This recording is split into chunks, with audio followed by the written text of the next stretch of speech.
Oh, we're live. Okay, well, I think it's been like a year since we last did this. So just kind of figuring out how to use OBS again and push the right button. So here we go. Just gonna spam the link out to everybody else, by the way. But if you're watching, welcome. If you know you've got friends who want to watch the stream and watch some archery coaching, feel free to spam the channel around to other places because we're doing live right now. Let's go to a Discord. Live form check. No, live form check.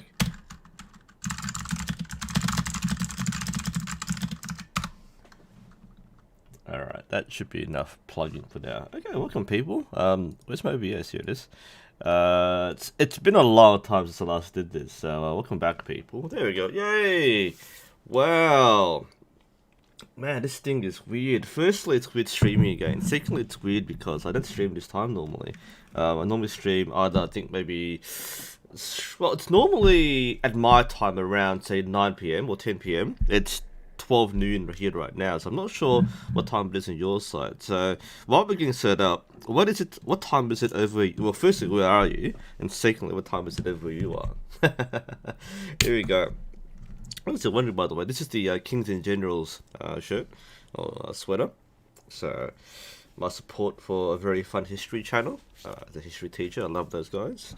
And I recently been drinking this canned coffee. So, that's a Mr. Brown vanilla iced coffee. Not sure if you've had this before, it's an Asian drink. But, digging this canned coffee for quite a while. How are we, people?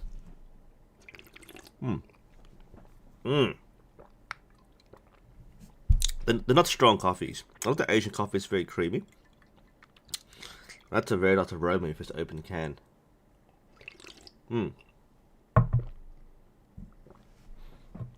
Was it 10 p.m. in the East Coast? That's not bad actually. 10 p.m. 10 a.m. Sorry, 10 a.m. is not bad. It's a 9 a.m. Hang on. So it's 10 p.m. in East Coast USA, 10 a.m. on the West Pacific. What? Is there a time gap here, or am I thinking something else? All right. So updates. Yeah, Ward. Okay. Things in club. So we don't know things yet. Firstly, there's been a fourth lockdown in Melbourne, so we don't exactly know when things will happen. But we haven't heard from the council yet, so the council is in the process of reviewing the submissions. I feel like we could be doing a lot more as a club. I'm not the one in charge anymore, so I'm not driving the things, and plus, like, there's only so much one person can do. It's a bit unfair to have like everything loaded on one person. Is that alright? A bit too much too backward. It'll adjust. Maybe I'll point the camera slightly this way. So I want to have, that's more like it. This is more this is my remote teaching setup when I do my class online. Although I don't do much camera work these days. I actually think cameras in remote learning is really overrated. A bit of a tangent here, but we've recently rolled out a policy in a school where we need every student to have, well, we strongly encourage, because we can't legally mandate this, every student have microphones and cameras. And of course, while this is very beneficial to online learning, I find it very obnoxious and annoying. I don't want to see, like, if you're having an intimate one-on-one call with 2 or 3 people, sure, but if you have like 20 people on your screen, all cameras on, firstly, it's very laggy. Secondly, it's very distracting. So I normally have a no camera policy in my classes. So you don't turn cameras on, I don't turn cameras on. You're not here to see me. I'm here to see. I'm here to teach you. I'm here to see you. So I'm used to the fact that I'm streaming. So I'm used to actually seeing people. But that's that's not the topic of this video here. So, some quick questions. By the way, for those who are wondering, just signing in, if you haven't seen these videos before, these live streams are dedicated to looking at video submissions of people's form, and looking at how people can improve. This is meant to be a learning and coaching experience for everybody.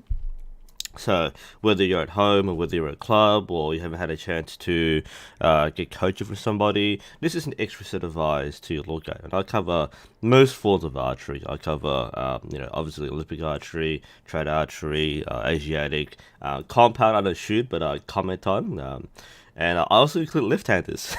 And I swear, I posted a joke on my channel the other day about like I can't think left-handers, and I think all the left-handers started sending me videos. So there'll be a lot of lefties in this video here, and I might do that. I must start doing some left-handed Asiatic shooting, because apparently you need to be left-handed to do horse archery. So who knows? I'm not the kind of person. All right, so like I said, feel free to chime in and have questions. And if anyone wants to submit videos during the stream, you can do so. The email address is nu.sensei.archery at gmail.com, and I'll be happy to take things live. But we've got about like 8 or 9 people lined up today, so there's a lot of people ready to go, and I don't want to waste too much time. This will be a very long stream at this rate, but we'll try to get through everybody in less than an hour. I know some people are waiting in chat right now. If you sent in a video and you're in chat right now, do let me know. I know Emily's here. So I've got yours ready to go, but if you're in chat right now, I'll prioritize you. Otherwise, I'll go in the order in which I got it in. But otherwise, any questions, just check in chat. We'll answer questions as we go along, and hopefully this will be a beneficial experience for everybody. There was a question before, I saw that before, how are things club sorted already? It's Uma, it's Middle Dead from the chat. Welcome, man. I've talking before about how we were on lockdown, and we had this joke where, like, he wants school to open, I want schools to close, because I'm unfortunately a senior, like I'm a VC teacher, so year 11 and 12 in our state, in our city at least, have to get back on site, and I don't like that. I'd rather be either all at home or all at school. I don't like this half thing, because you have to like you're told don't come in unless you're teaching senior class. But the thing is that people at home are run to a different body clock to people running at school. So like yesterday, I was teaching a class, and our periods run from 1:30, the last 2 periods are 1:30 to 2:18, and 2:18 to 3:06. Now, obviously, when you're at home, all you do is sign off one call and join in the other call. But me, I'm at school, so I'm running a class like full pelt 1:30 to 2:18, and of course it takes time to close the class and open the next class, and like my online class is waiting for me at exactly 2:18. They're panic going, do we have a call, and like I just finished class. And I obviously had to spend 5 minutes setting up the next class, so it's not going to work that way. Because in real life, you spend like 5 minutes walking around and, going places and taking your books and stuff. So it's obviously going to take more time to go from one class to another. But at home, there's zero time between classes. It was a very jarring experience. I'm not sure how I'll handle the half thing. But that's I'll probably talk more about that a bit later, because it's quite interesting. Okay, so we've got Emily here. We've got Chayuth over here as well. And we'll go through everybody else in order. So hopefully, let me think here. Cause I know you guys sent me videos under different name. There you go. So let's get Emily first. Emily said hi first. Hi, Emily. And let's see if we can play this from the screen. Good. Okay. Now I have seen some of these before, but we'll be watching these live, and I do have what's my bow prop? I've got my bow prop here. I've got my fiberglass bow prop that I can demonstrate with. This is the most generic bow I could possibly find, so here we go. Alright, so let's go Emily, then we go Choyuth, and then we hopefully do something else. Let's switch over, see if it still works. Whoops, wrong one. Yeah, it works, sweet. Okay, let's do this. So we've got, we'll do a small screen, it's only a vertical video. So, firstly, left-hander. It always throws me off. Wait, what? Let's try that again. Yep, there we go. Okay. Always throws me off. There's no real sound needed, but just put sound up. Okay. So we're shooting with sights. The question before was Axel or Shibuya. They're both good sights, by the way. I prefer Shibuya because I find there's... Okay, I might tell the story later, but my axial sight I lost one part of it. It didn't work too well. I think axial sights are excellent, but they're kind of over engineered in my opinion. But they're really good sights. I like Shibuya just a bit more, but they're both high quality sights. I just imagine maybe because I'm looking at this very bright lime green sight, which is beautiful. But we're here to examine the shooting, so let's watch a few shots, and then we'll do some commentary. And of course, any advice in chat, feel free to jump in. We're here to help each other out and learn. I'm just one person. What I say is necessarily the one correct way of doing things, but we're here to learn from each other. Okay, let's watch.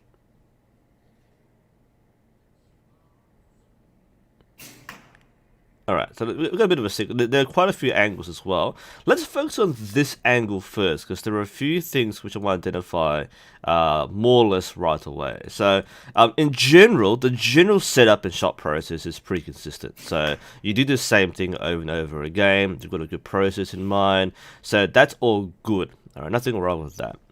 So, where are the things I will point out from this angle? Alright, let's watch this. Okay. There's a noticeable thing in some of your shots where you haven't yet found a comfortable anchor point. There's not a problem here, but you'll see it from the rear angle. But what I'm sensing in these shots here, I think the first we show this, is we haven't yet developed a strong mental picture of our shot process from the draw to the anchor. I'll show you what I mean over here. So far this setup is good, alright? So is adjusting the grip there, looking good. That's good mental process, checking through every step. Something I've got to say to most archers, even people doing quite a while, don't like autopilot when it comes to things like grip and hook and all that. These are very fundamental things, same with stance and posture, but you have to explicitly tell yourself, check that the pressure point's in the right place, your hook's in the right place, everything's in the right place. So this is good learning and good coaching. I'm not worried about the fingers there too much. But I'm looking at is, let's look at this draws. I'm not sure what the draw weight is. Emily, if you can just help me out there. So that last part there is that shake. You can see now, if we replay it over and over again, you can see all the falls here. But the point where Emily draws, we'll see a few mannerisms. We've got a bit of a head movement here. The head goes slightly up, and it doesn't quite feel like you've consolidated exactly where you want to anchor. There's a bit of anchor searching or string searching, and this happens between a couple of shots. So just watch out for that. You really want to keep your head as still as possible. You'll see top level archers will keep their head nearly perfectly still in the shot. So let's watch this. You just see the movement there. Alright, then we'll go back and replay. You can see at the full draw, before we hit that, there's a slight up movement. There's a slight head turning towards the left.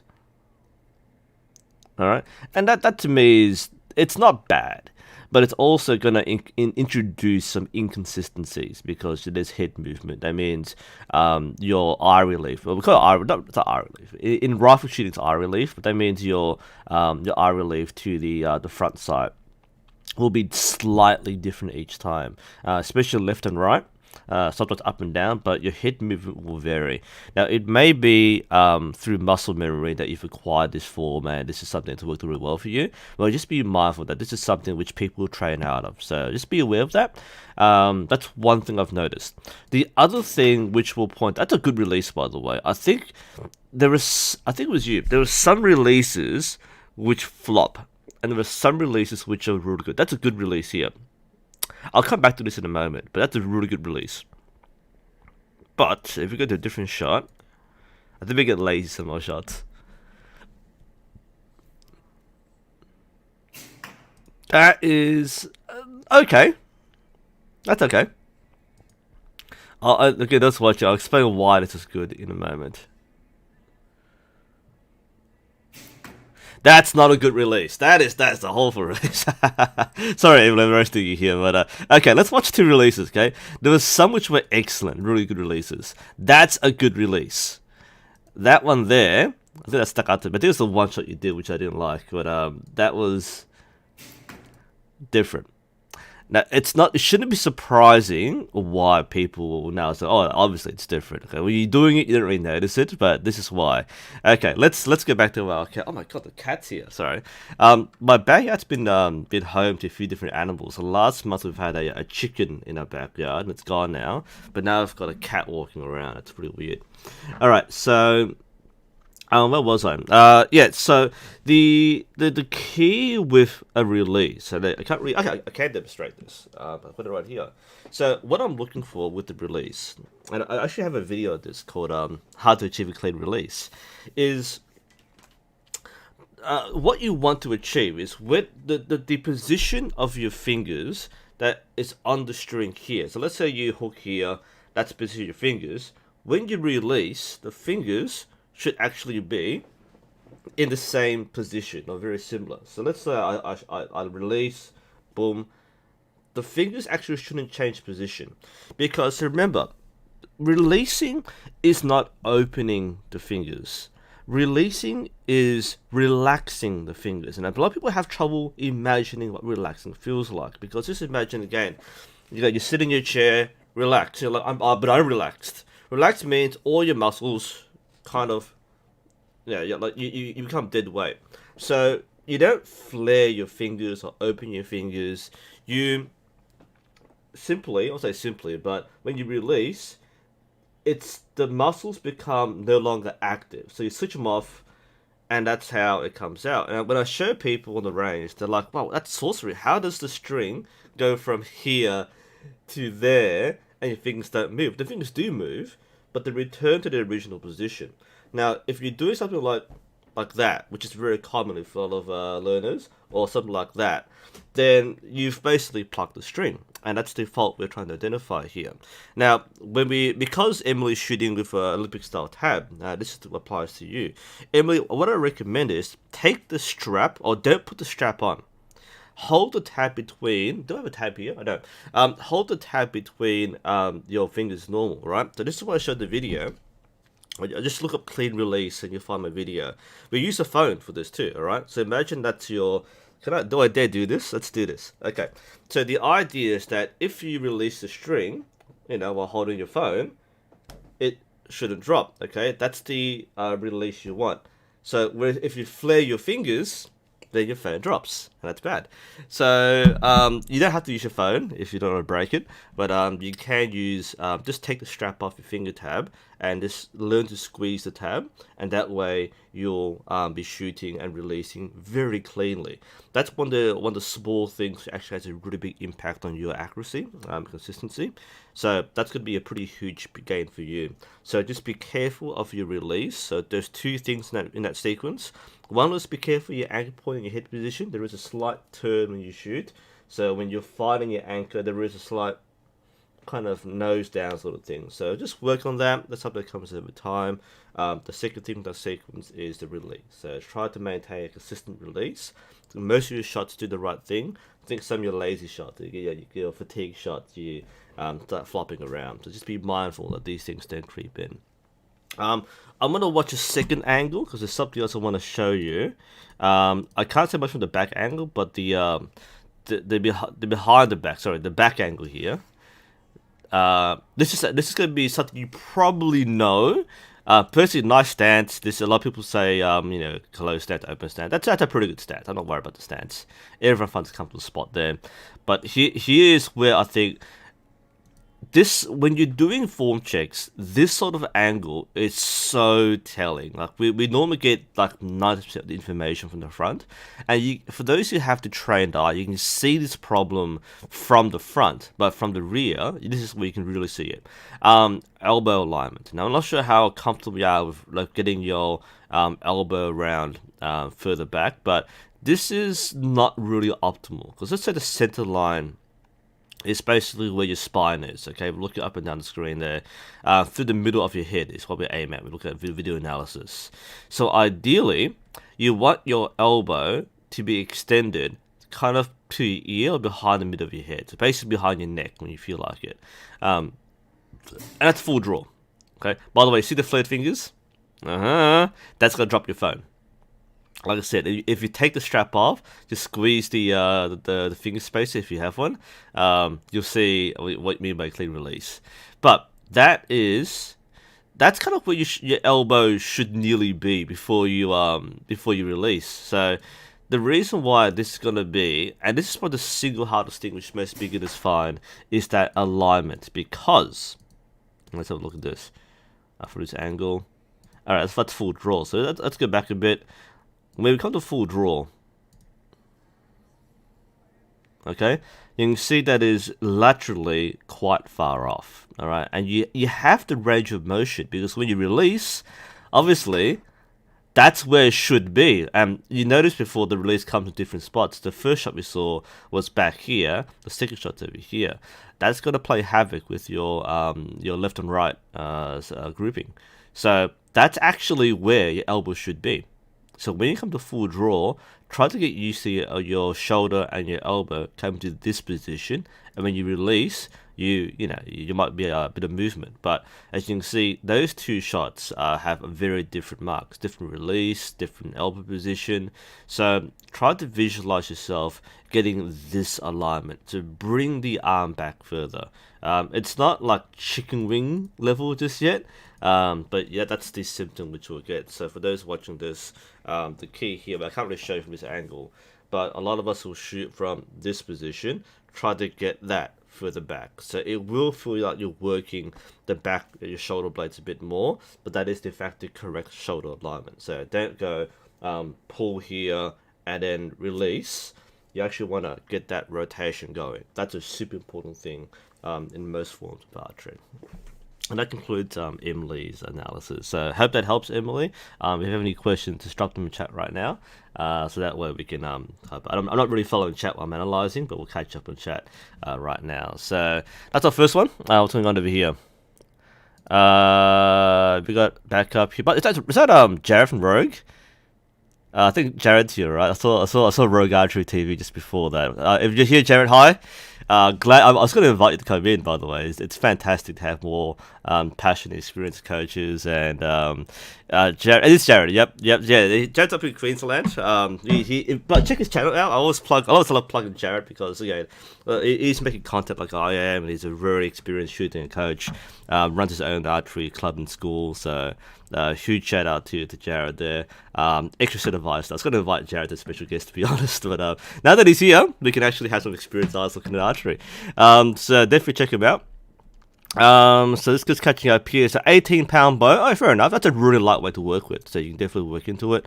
So yeah, that will get used to get the shoulder movement a bit more. You'll find some immediate improvements once you start fixing that shoulder and elbow alignment, and fixing that release. That will be huge. The head position and the small things, some 1% things. The other two things will be huge for you. Question from PogChamp USA. You switched to Olympic archery after doing regular. I've got a question. I use curly veins and they usually come off. Is there a way I can fix that? You've got to tune your bow. All right. First thing, if you're using curly veins and they're coming off, there's usually an issue with your arrow clearance. So you need to do a tune. It's usually because it's contacting the plunger or the rest. So if your arrows are well spined or well tuned for your bow, you will find that issue. If you're going to use curly veins, you have to spend time to troubleshoot. People will still rip them up anyway because bad shots are bad shots, but if they're always happening, then it's a tune problem. I notice I shoot untuned arrows a lot, and you end up spending more money and more time fixing up curly veins than you do actually shooting. So do yourself a favor and tune. Take the time to tune. All right, Fluent Ether, you're David, a long-time viewer here for like 5 years. I love you. No homo. That's all right. A raw first bow if you want to go, and this video have really helped. Fantastic. Welcome to archery. You made 50-pound your draw weights. Beautiful pound. Yeah, that's great. Same case for thumb draws. I missed the context there. Sorry, Umar. But yes, actually, I'll say this. Form for thumb draw is really similar to any kind of archery. When people learn thumb draw, this will be a future video when things come out of lockdown. A lot of the fundamentals and mistakes are the same for both styles. So things like the elbow position, a lot of thumb draw shooters, when they start, do the exact same thing. Actually, anyone who's learned like Mediterranean draw can learn thumb draw within like a few minutes. It's mostly getting used to putting the other side of the bow and using the thumb lock. But what people find, and this is from me working with thumb shooters and again Maidan and Archery Ascension, a lot of people who teach encounter the same problems of learners, and that is things like they'll draw using their hand rather than their arm. Their arms are too high, that sort of stuff there. That's exactly the same for most people. They do this, or they do that, or they do chicken winning. So that's all the same problems. So which side you use or which technique you use actually has no bearing, because it's actually more like if you follow the same fundamentals. We teach in Olympic archery or beginner archery, lead the draw with your elbow. So imagine someone's pulling your elbow back rather than using your hand. So if you do it like that, rather than like that, you solve a problem. Same with thumb draw. Lead with your elbow, because that way you're using your back muscles to draw the shot. If you lead with your hand, you end up just using your wrist and you use your triceps to do that work. So that's why the same fundamentals apply. So yes, alignment is the same and important for all kinds of archery, not just Mediterranean. It's not that specific. How do you submit form checks? Email address, somewhere to put the email down there. I'll put the email again, just want to send one right now. That's the submission. It's also in the description, I believe. So if you want to send an email while we're doing this, you can send one in. Alright. I have a bow I used that was left strung for a long time. Is there any way to unstring it? Yes. Sorry, that's a question. Use a stringer. That's something which is the safest way. A lot of us don't use stringers because our bows are very light, but the safest way is just stringer. Otherwise, I'll use the ways to done my hand if you need to. There's another question from Emily Wilson. Nice. What advice do you give for transferring to bow with tape sights from non-tape sights? I actually don't use tape sights. I don't really have specific advice for transferring to tape sights. It's mostly memorizing what your sight marks are. Non-tape sights, it's mostly when you're using sights, it's really like, firstly, be consistent enough to use the sight, because sometimes people make a lot of like form errors, and they'll fix the sight around rather than fix their form around. But once your form's consistent and you tell us about your grouping on target, then it's mostly recording and memorizing tape sights. Unless I'm misunderstanding the question here, but I think that's what you're talking about. Can you buy too many veins? No. You should always carry spare veins. Like, okay, there are things which people should not be stingy on. Don't be stingy on spare parts, okay? Arrows are thankfully replaceable and you can reuse them, but the parts, people get really stingy buying parts. Buy spare arrow points, buy spare veins, buy spare nocks. Nocks, people. They're like, 5 cents each. You can buy like a pack of like 50 for like $5 or something. So always buy spare nocks, because one thing that's really annoying is, of course, you're going to crack your nocks in practice. Now, even if you're not very good, it doesn't matter. You're going to eventually crack nocks, and you don't want to, be down 2 or 3 arrows because you crack nocks, especially in competition. In fact, some high-level coaches will say, look, replace your nocks every single event, because they're the ones taking the most abuse. They widen, they split, they don't sit in your string properly. So just replace your nocks. Don't be stingy on that. Veins and nocks, just buy tons of spares, because you will never regret buying too many nocks or veins. Oh, by the way, I think Jared will agree too. This is pro advice. Where are we going here? Question. What loosing over multi-distance training method? What loosing over multi-distance training method would you recommend? You might not rephrase the question either. I'm not sure what you're asking there. Will you ever live stream Ghost of Tsushima? And unless it become unless it goes to PC one day, I'm not gonna live stream Ghost of Tsushima. I'm not a console player, and I think it's only PS only. I think. By the way, Mark Kelvin has a video, so I might be doing his after this. I've got Che Youth next, and I've got Mark Kelvin next.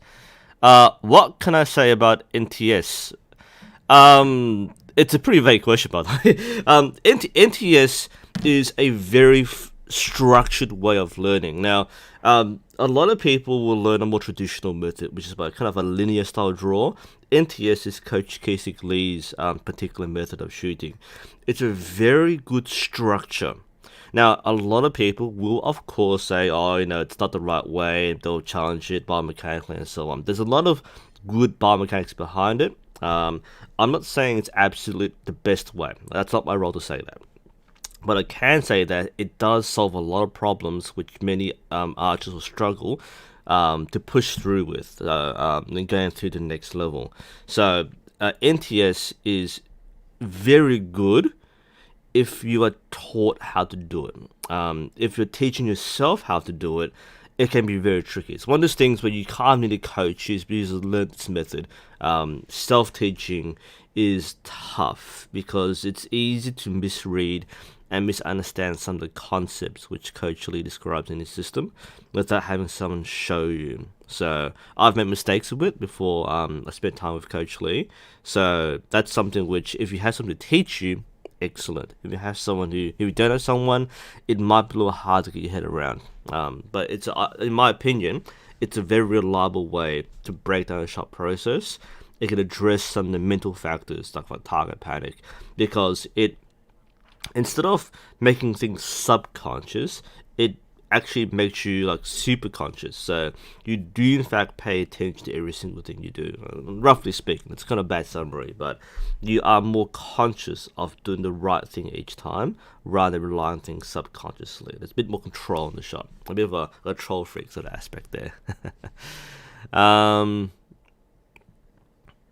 Any tips for turning whites and blacks into reds and yellows? I'm assuming this is a target question, not a race question. So things with thanks, Jared, by the way. Yeah, it's more of an implementation rather than the actual system itself. The system is very good. Like, all training systems can be good, but NTS is a very good system. It's a very comprehensive system. But yeah, it is often an implementation problem rather than a problem with the style itself. So how to turn like whites and blacks into reds and yellows.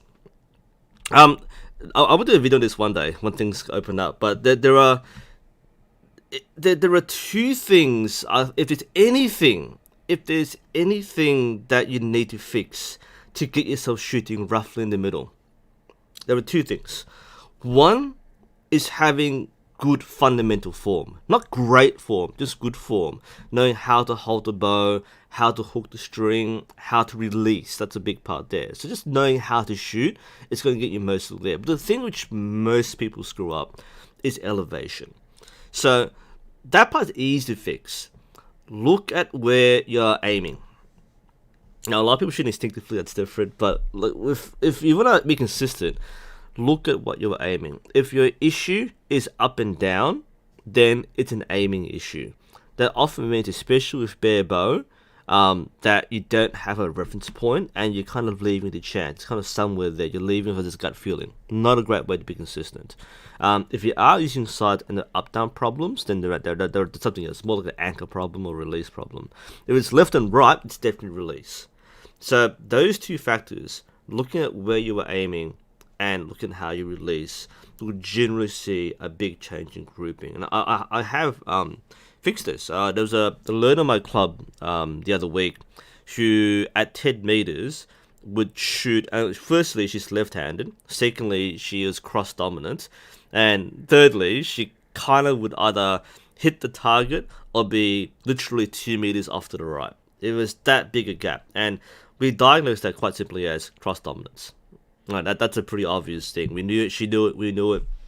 So we told her to close her right. For the purpose of that first session, we told her to close her right eye. But the other problems we had to break down one at a time. So once we closed her right eye and the instructor couldn't figure out how to do the rest. I'll take over. I'll coach her one-on-one. We'll see what we can do. So one thing we had to do was establish head position. So she would sometimes turn her head or go left and right. So we said, put your head here, leave it. All right. And as soon as she started doing that, she started hitting all arrows down the middle of the target by getting some to remind her stance, grip, hook, head. I'll say anchor. And it's kind of like training someone. And I'll say Jared probably does this too. It does it all the time in school. You give the prompting words and they start doing it. It's like training a pet or training a person to respond to cues. Like, okay, hook, stance, and these are learners. They forget all the basics each shot. So you have to reset each time. So new arrow, they're like stance, posture, grip, hook. I'm left-handed. Hook, and then she would, as an anchor, she would fix the anchor right away. It became more and more natural as she went along. So that got her shooting dead center. Her elevation was awful. Some were high, some were low, but the middle, she was now going straight exactly. All the arrows were literally straight down the middle of the target. There was no more left-right problem.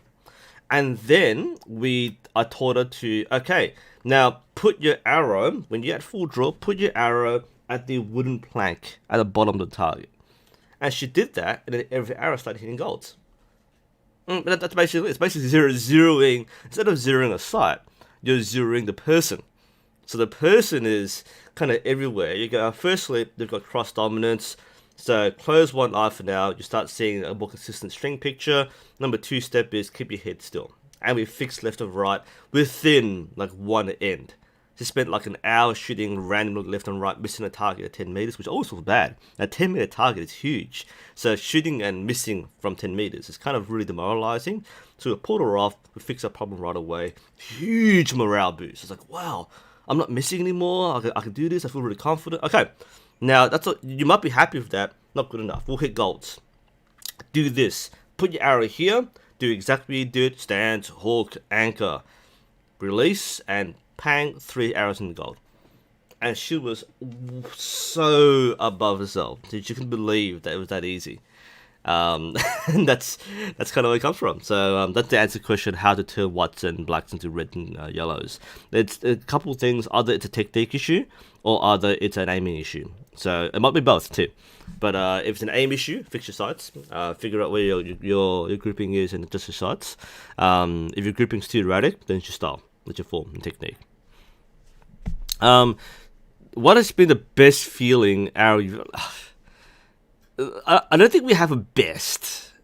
All right, the idea is that we have good releases. Like this is what it should feel like. We don't have a best feeling. It's more this is what it should feel like. All right. Let's see. What else do we have? 2 eyes open. Most people shoot 2 eyes because we are binocular creatures. We better gauge depth with 2 eyes. Now, some people shoot with 1 eye, and that's fine. But because 2 eyes is the way we naturally operate, it's less straining for us in our muscles and our eyes and our face to shoot with 2 eyes open, and it gives you better depth perception as well. So it's a bit easy to kind of gauge where things should be with 2 eyes.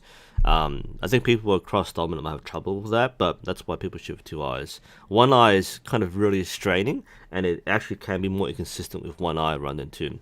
Rough explanation there. Hi Mark, by the way. Lockdown. So yeah, no come try for us until we get opened up. Hopefully, we do. I'll try and be there if you turn up. Okay, back to some form checks. That was like half an hour just chatting about questions. Man, people miss this sort of thing, right? All right, now we got Che Youth, and then we got I think Mark Kevin. The Black Hunter's not bad. I haven't shot my Black Hunter for quite a while, to be honest. But let's open up Che Youth. Right. Does this work? No, I've got to download it. Okay. It's only 1 megabyte, shouldn't be a problem. I'll download that. I'll download that. And I'll download. There's 3 videos. Not sure which all of them. Okay. And let's try and get this working. Yep, okay, I'll set the scene 3. Okay, so let's open this in... I can open it in Firefox, can't I? Let's do that. Come on. Yep, beautiful. Okay, we got that video. We got a whole body one. We'll do 2. I think this one video is the same one. Okay. And whoops. Open new tab. And we're good. Okay, we're in action. Let's go to Chayuth. Chayuth, get ready. Chayuth, gonna roast you now. Let's do this. Okay, so Chayuth in Bangkok. Welcome to the channel again. You've been a follower for quite a while. Let's watch our form. Let's go. He has the look. That's serious archery.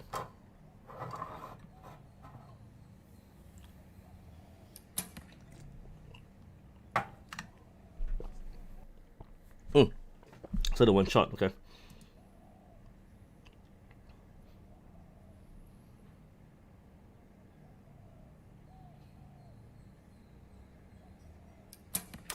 Ooh, okay. Alright, that's not a bad shot. Okay, firstly, what I do like about this. Nice setup. If you're watching Emily, this is a nice setup. Alright, this is good. Alright, I like that head position. That is strong. Alright, any country toe, that's a strong anchor. There's no gap in the fingers. Really strong anchor. Not sure about that part though. So I know a bit of an Asian nose problem. Our nose is quite small. I'm not sure if you're using nose and string. If you can't do it, that's fine. I'm not sure if you're looking for it though, because you are kind of moving your head to find the string. If that's what you're trying to do. I'm not sure if you're intentionally doing that. But ooh, let's see. Let's see where the draw stops. Okay, that's looking pretty good. Hyperextended elbow there. A lot of people like that. I'm not worried about that too much right now. The structure looks fine.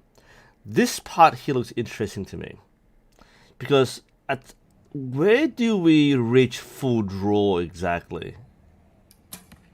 Okay, because there's a bit of movement in the hand. Now I know there's an expansion step. Nice release too, that's clean. Fingers are coming cleaner behind the neck. Fingers are relaxed in the same position. That's a good release. That's clean. Coach would be happy with that. I'm just trying to examine though. Are we still pulling? Okay, because there's a key for expansion, and if you're not doing it, that's okay. But I want to see.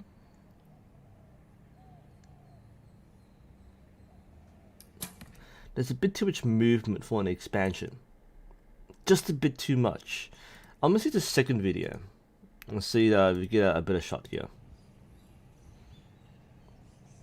Ooh, don't like that to be honest. There's a bit of a forward. Ooh, doesn't seem right there. It's tricky with weights. It stabilizes. It does kind of pull you forward a lot, but that's a bit of a forward dip there. You don't normally see that, but it's not bad. That's better, actually. That's better. That's clean. Okay, so let me explain what I'm looking at. Okay, nice release with the fingers too. So what I'm looking for here, Chayuth, and again, it doesn't matter if you're not doing it, that's fine. I just want to explain the concept to you. Jared's giving advice on the elbow, which will help a lot more. I don't have a hyperextended elbow. But, okay, so what I'm looking for here is what's called the invisible expansion. So when we expand, I mean, you're shooting Olympic style with the clicker, what you want to do is to reach a point where you can't see the expansion. Okay, so when we shoot, if I say I'm at full draw, I expand, I expand it. You probably didn't see that because camera, it's really bad quality. No, but the expansion shouldn't be strenuous. It shouldn't need to be active, and it's not drawing the arrow further. There are a few things going on here, okay? And I'm saying Chayuth is doing this, but I'm saying that as a good practice. You reach a point where you're at full draw. Sorry, I'm doing Olympic style. Full draw, expand, and that's my expansion. There's hardly any visible movement. Now, a lot of people who are learning to use a clicker and getting used to it will have quite a lot of excessive movement. So they're trying really hard to push with the clicker. And this is nothing wrong with this, people learning to do this, they will cheat and then simply pull further back. That's what I was looking very carefully for, because is the hand moving further back? If we're at full draw and the hand's kind of creeping further back, that means you are actually pulling further rather than expanding. That's a couple of different things there. So it should really be locked in here and expand. That's the expansion. That's the motion. Here, expand, follow through. If you're doing the NTS, all right. So expand, follow through. I'm actually doing it. Okay, it doesn't look like it, but I'm actually going through it. What you feel it in is in the back. All right. If you watch it from the back side, you will see the shoulders engage just a bit more. It's a very small movement. That's what we call the invisible expansion. It's internal. Most people can't see it. A trained coach will see this. They know when you have or haven't. But people who aren't quite used to it, they have a very obvious expansion, which may be reflective of kind of cutting corners for a bit there. So that seems to be the small thing. I think Jared mentioned something else too about the elbow. Sorry, just checking the chat here. Oh, is that the student? Is that you, Mark? It's your student. Is that it? We'll get to the video in a moment, I think. That's fine to you. It works fine. No problem there. Yep. So yeah, Jared has Rogue Archery, and go to Jared. He's giving advice on the elbows. That's good advice there too. Good. Yep, makes sense. Thanks to you. That's beautiful. Yep, Rogue has got it right. It's the intention, not the actual movement. We don't really think on movement, and we don't think release is an active thing. To release is part of the expansion and the follow through, so it happens along the way. But absolutely, that's something. Don't think about showing expansion. Do think about the intent, like you're telling yourself, I'm going to expand. I'm expanding now. That's what you kind of mentally tell yourself. Okay. Let's go next one. I think Mark, this is what you said. There's a question for Shad, Aaron. What would a collab Shad on really? Like, it's not like I don't want to, but what could we do? You know, if we were to do something. Everything else aside, which probably won't happen, but like, what would we possibly do together that would actually work? Next one there. Let's go to Mark. I'm gonna delete the ones I've already done just to make myself a bit less confused. So there are 3 videos. Now, correct, Mark. This is Nino, your students. This is not you. That's fine if it is. I'll download these 3 now. What? Download that. Yep. And we'll download that.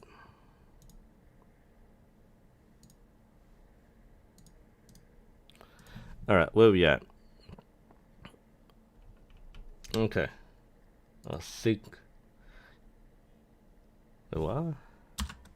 Oh, there we go. Okay. We've got 3 shots, 3 angles. Nice. We got, I'll preload all 3. 3 tabs. Let's go in here. Yep, beautiful. Let's go this one, get this one ready. And let's get this one ready. Okay, it's 3 videos right in there and ready to go. Okay, let's go. So is this Nino? I'm gonna say the person just to get it wrong, but I think this is Mark's student around then, Mark himself. But let's watch. Let's see. This looks pretty good to me. Let's go. Let's watch some forms. 1 shot each, 3 shots. Nice bow, by the way. I had one of those. Not bad. That's clean. That's clean.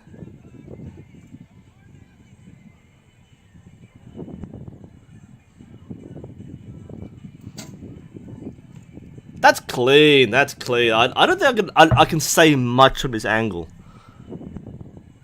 There are always things to improve, but I don't think I can say much as somebody who isn't the coach. I'm just watching this. This is the best one so far. Let's just examine, break it down. Okay.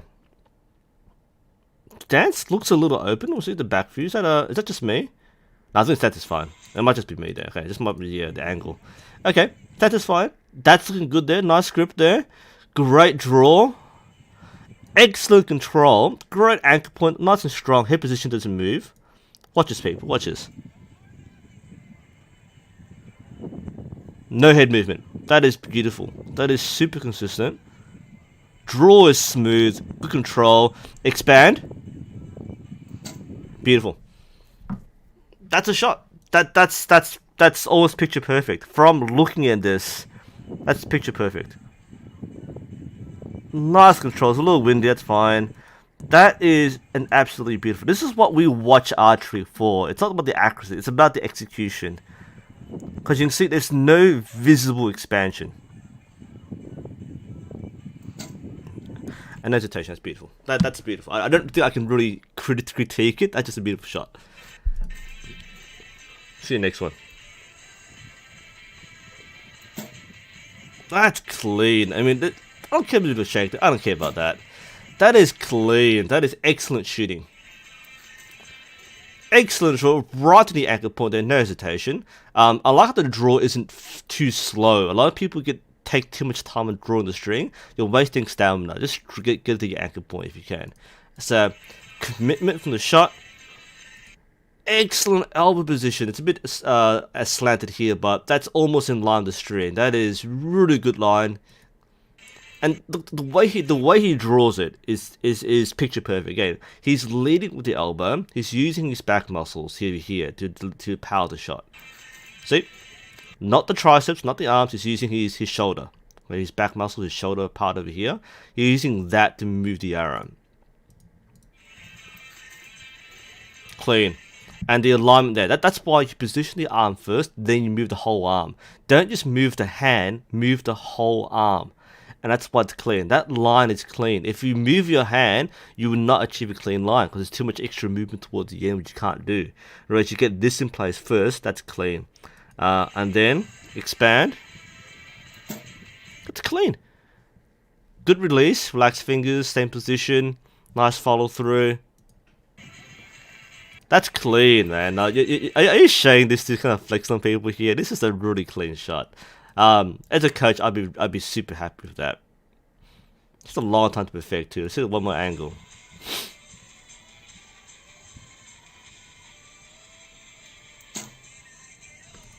Jared, help me, man. Is there anything that you can point out? I think this is clean. This is as far as I can help out here. This is an excellent shot process. It's consistent, it's repeatable, it covers all the fundamentals, the execution's very clean. If there are any issues, I can't diagnose it from here. If there are performance issues, things like scoring, things like mental or target panic, that's something I can't see. Okay, so visibly I can't see problems. That is a really, really clean shot process. Wow, that was a really nice. But thank you for sharing that. Like, I wanted to get feedback, but it's also because like it's a good demonstration for people as well. Yep. Good. Thanks, Jared. So yeah, look at the comment here. So he might be better for more strength training, to shoulder alignment. I mean, I looked at the right video, by the way. I think it is. Yeah. But that's very, very good. Aether, can you shoot right-handed bow, left-handed with a thumb draw? Yes, yes. Because if you're shooting a modern recurve bow, the arrow goes out the side because of there's a cutout. Yeah, I'll do that. There's a video I made. Can you shoot thumb draw with a left-handed bow? Now I'm right-handed, so I use the left-handed bow to shoot thumb draw. Yeah, of course you can. In fact, Joel Turner from The Push, he shoots a thumb draw with a reverse hand bow. He's right-handed, but shoots a left-hand recurve bow with thumb draw. Yeah, that's fine. Hey from New South Wales, Australia. Yes, I don't need hay right now, but I wouldn't mind some vaccines instead. But yeah, hi by the way. Is there a difference between the arrows I use? Yeah, they're almost different. Like like depending on what bow I'm using, and if I'm using, say, my Olympic bow, I'll be shooting a particular spine, particular brand and model and make. If I'm shooting my horse bows, I'm shooting a different kind of arrow because every arrow is different. So yes. Um, if you use, so this is PogChamp. If you use right right hand bow and use left hand curly veins, what will happen? Jared, can you answer the question? What happens when you use the wrong veins? Like, because the arrow will spin in a different direction based on what hand you shoot. Because there's a certain bias. I can't explain it in like physics terms, but the torque of the string that releases the fingers will naturally cause the arrow to spin a certain way. So when you release right-handed, it will spin clockwise. You release left-handed, it will spin counterclockwise. So if the veins are not correctly chosen, if you're shooting left-hand veins for a right-hand arrow, then the veins are going against the direction of the spin. So that means they'll still spin, but it'll be a fouled spin because it's trying to spin one way, but the veins are aligned to spin the other way. So you kind of have this kind of retarded spin. That's kind of how I would explain it. Not sure if we can do a better way of explaining that, but that's why you have left and right veins. Can I do a video commentating on famous artists like Barry Ellison, Kim Woo Jin, Lisa Unruh? It's a bit too high level for me, to be honest, right? Because like when you get to that point, you could, but a lot have trained to such a high degree that you really need some high level stuff there. Now, if I was someone like, say, Coach Lee or Coach Kim, I might do that, but I don't think it's the right thing for me to comment on the top level archers. I can explain what they're doing, but there's a point where I just look at people in awe rather than give commentary. What's true? Dakrin's fine. I think the Black Hunter gets a fast fight, but Dakrin is fine. Why do people love using bows of higher draw weights? It's more historical. So target shooting relies on accuracy, and accuracy means control of the shot. It doesn't matter how strong the bow is. What matters is that you control the shot. So people should target. We shoot lighter poundages, 30 pound, 40 pound, no more than 50. Historically, people shot heavier bows because there's more of a military focus. So you're looking at 70 pound plus easily. So the appeal of using a higher draw weight is in shooting more historical styles. Now, if you're talking about like heavy draw weights relative to target, so why do people shoot 50 pound bows and not 30 pound bows? The big reason is that a heavier bow will have will impart more velocity. That's a wrong physics term, I know, but there'll be more velocity in the arrow, which means the arrow will reach a target faster. There's less flight time, which means less wind drift. That's one of the biggest reasons. There's a flatter arc, so if you're actually aiming bare bow, then it's a bit easier to aim because you can aim dead on a further distance. But the main advantage is that there's less crosswind, there's less wind drift because there's less flight time. So a bow which the average arrow takes around 1.7 seconds to hit a 7 meter target or something. If you're shooting like a lighter bow, like a 30 pound bow, it might take 2.5 seconds to reach a target at 70 meters. And that's a low wind drift. That's one of the big reasons why people shoot like a 45 pound bow.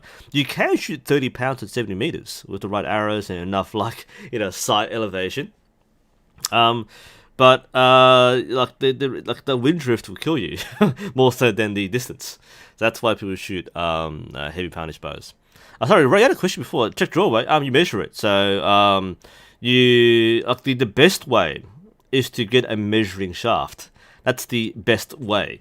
You don't have one, then what you do, if you have two people, you get someone to mark on your arrow when you draw it full draw. So you do full draw, and you mark on the arrow the point above where you're full draw to.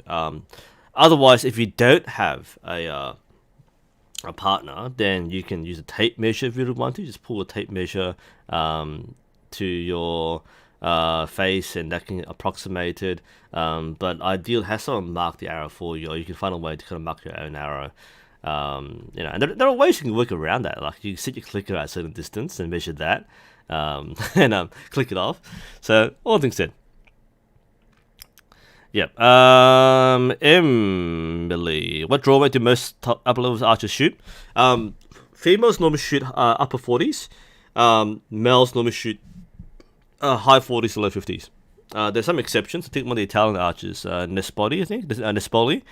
He shoots like a 55-pound bow or something. It's pretty high.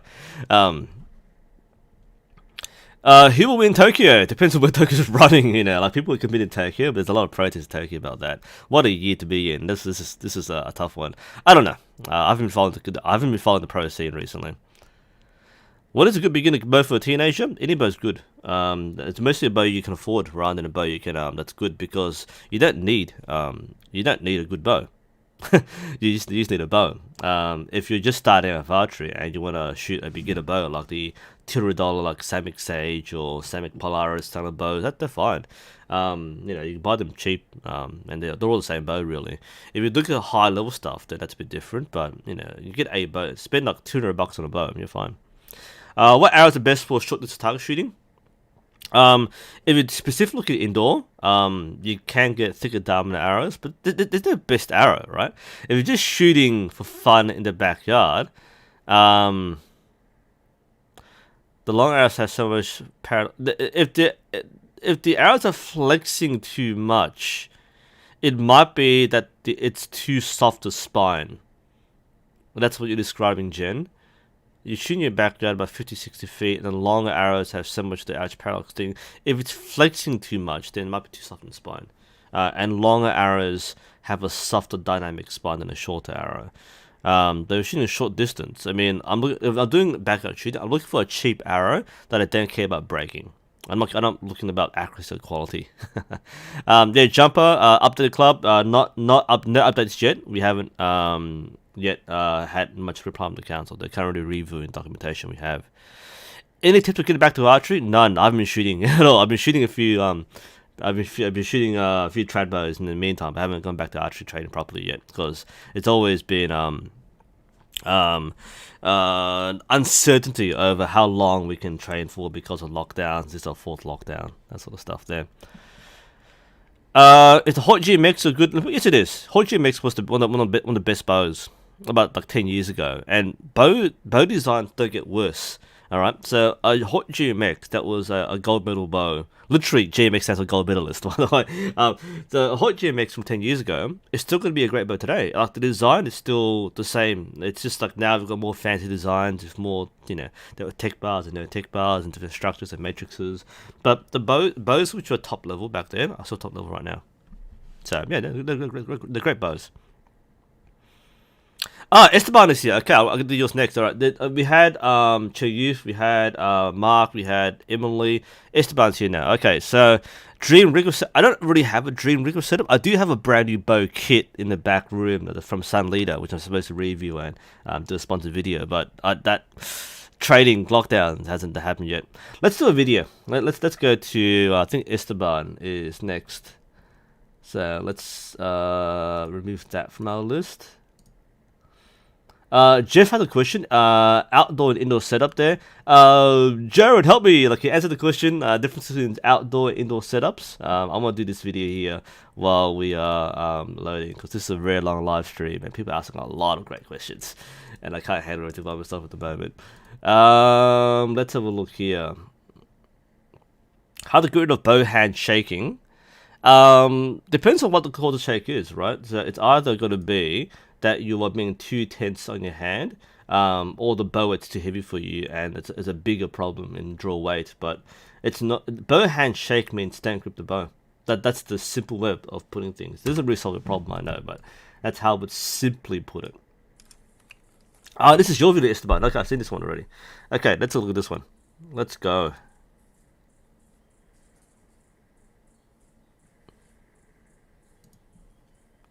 Alright, I should flip it over. Wrong one. There we go. Oops, sorry, my bad.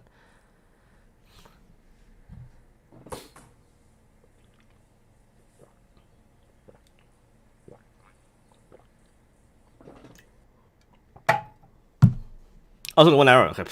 Okay. All right. Little tip there. I love how like, you film it on your phone. There's a camera right here. That's all right. All right. So look, it's only one shot. All right.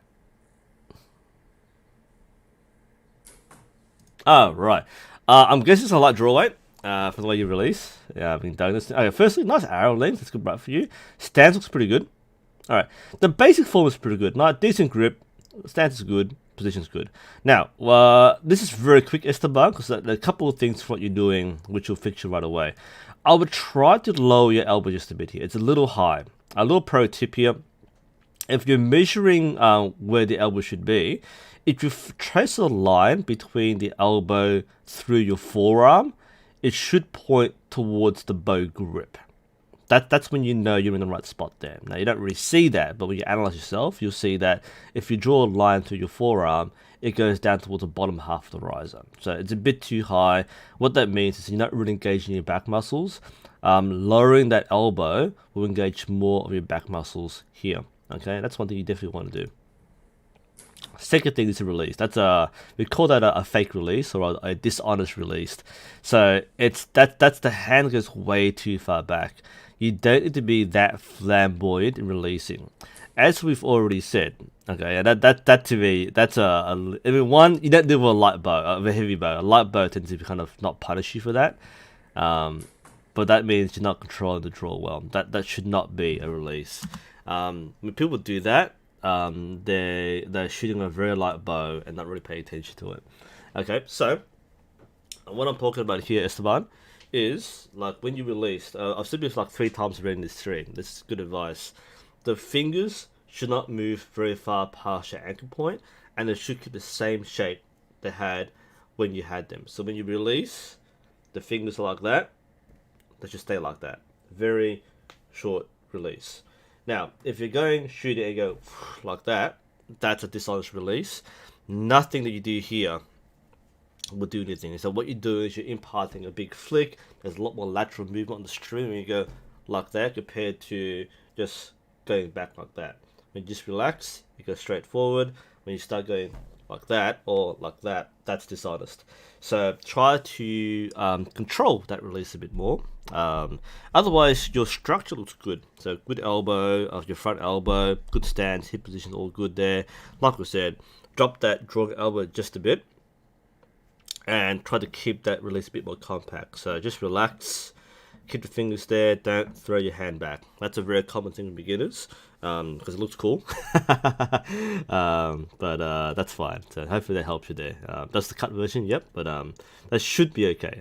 That's the one shot we can do. Yeah, it's what they call plucking the string, Chrome.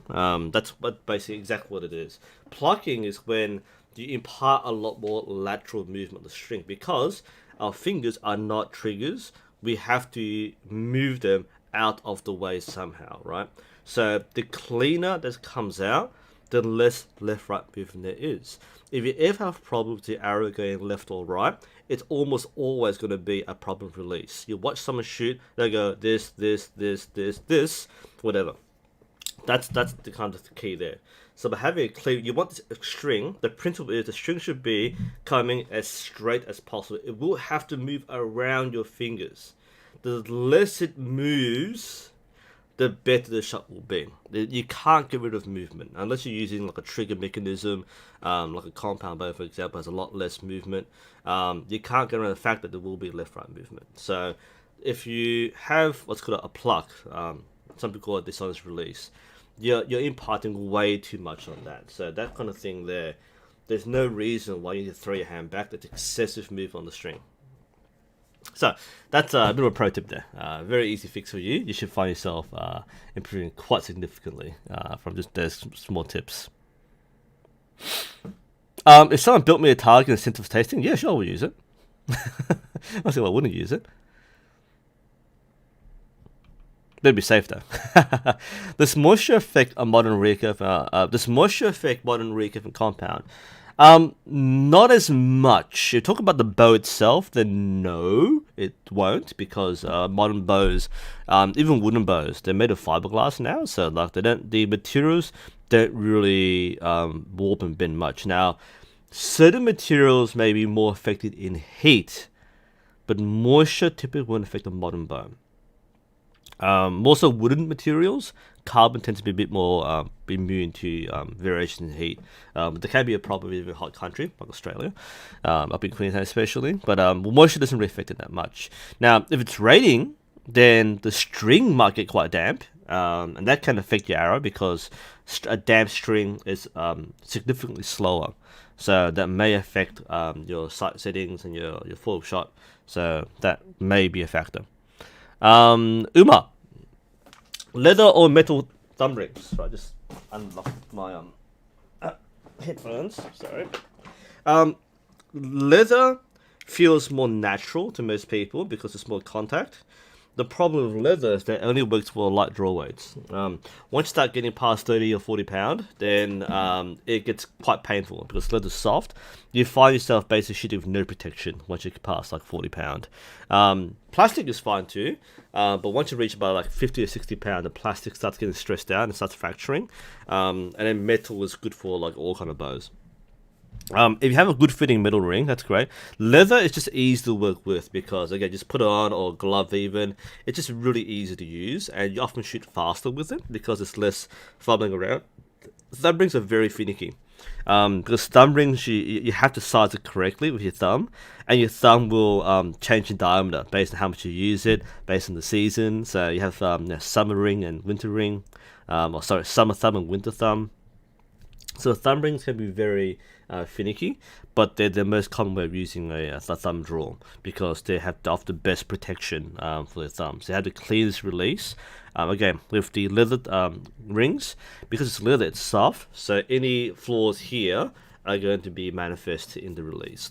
Whereas a thumb ring designed to be smooth, it's meant to glide off the thumb ring rather than be caught on the leather or your thumb. But I shoot thumb when I'm shooting a light bow. I shoot leather when shooting a light bow, but I'll often find that, once you get past 40 pound, it gets quite a bit painful. Okay, a few muscle exercises. I might refer you to Rogue Archery TV, Jared's channel. He's got quite a few exercises on his channel for specific for archery. He covers a bit than I do. I can't really show you much right now. If it's anything, I would recommend SPTs. Right, Jared. We call that specific physical torture. That's what, if it is any training that at bare minimum that an archer should do, it's SPTs. Probably the one thing which nobody does because a lot of us don't take it that seriously. Even I should be doing it, but I don't do as much. I have a 50-pound bow here. It's one of my lockdown strategies, which I didn't do. I've got a 55-pound horse bow here, a Hungarian bow, which I normally use SPTs. Super fun time. Thanks, Jared. It's one of the best things we do in training is like we tell people, like literally, like I'm sure Jared will kind of share my sentiments here, right? We tell people if you want to improve in archery, you've got to condition for it. Like SPTs are conditioning. It's conditioning. You can't do a lot of things physically unless you have a physical condition to do so. SPTs actually solves that problem. But people don't commit to it because they just want to shoot. People are like very fixated on, I just want to shoot arrows. I don't want to train. I don't want to learn structure. I don't want to learn NTS or KSL or whatever acronym you want to use. I just want to shoot arrows. And that tunnel vision on just shooting is what holds back most people because you want that thing at the end, but you don't want to work for it. And it's a bit of a blow for some archers. They're kind of like, oh, I can do it, but you really have to drill in the fact that if you want to make it and improve, you've got to train. And look, the way we fixate this, look, you don't train for any sport and expect to magically be able to do so. You don't want to run a marathon with no training. You don't want to like go to a boxing ring and go for 10 rounds without any preparation, without any cardio, without any strength training. You're going to destroy yourself. And archery is actually very similar. You're doing archery for hours, 100 hours plus in a round or something. You're going to completely wreck yourself. And you might think, oh yeah, I'll be fine for the first like 10 hours. After that, every shot is crap, and you know that. I think mentally, this is one of the things that most coaches will kind of, like throw their hands up and go, why not? And I'm guilty as well. A lot of people just don't have the discipline to do the training when the coach isn't watching them. All right, it's easy for us to tell you, all right, guys, do SPT. I'll show you SPTs. You need to do it every single day, like half an hour every single day. And I will tell you, after 2 weeks of SPTs, you will notice a ton of difference. I cannot show you how much difference even 2 weeks of daily SPT will change your form. What the bow which you're using right now is gonna feel like a lightweight kid's bow because you have so much control and confidence with your physical structure. Not only have you conditioned yourself, but you've also build that intimacy with that straw process. Because we can tell when someone's only shot the bow once a week. They come back, they're like, oh man, how do I hold this? How do I string this?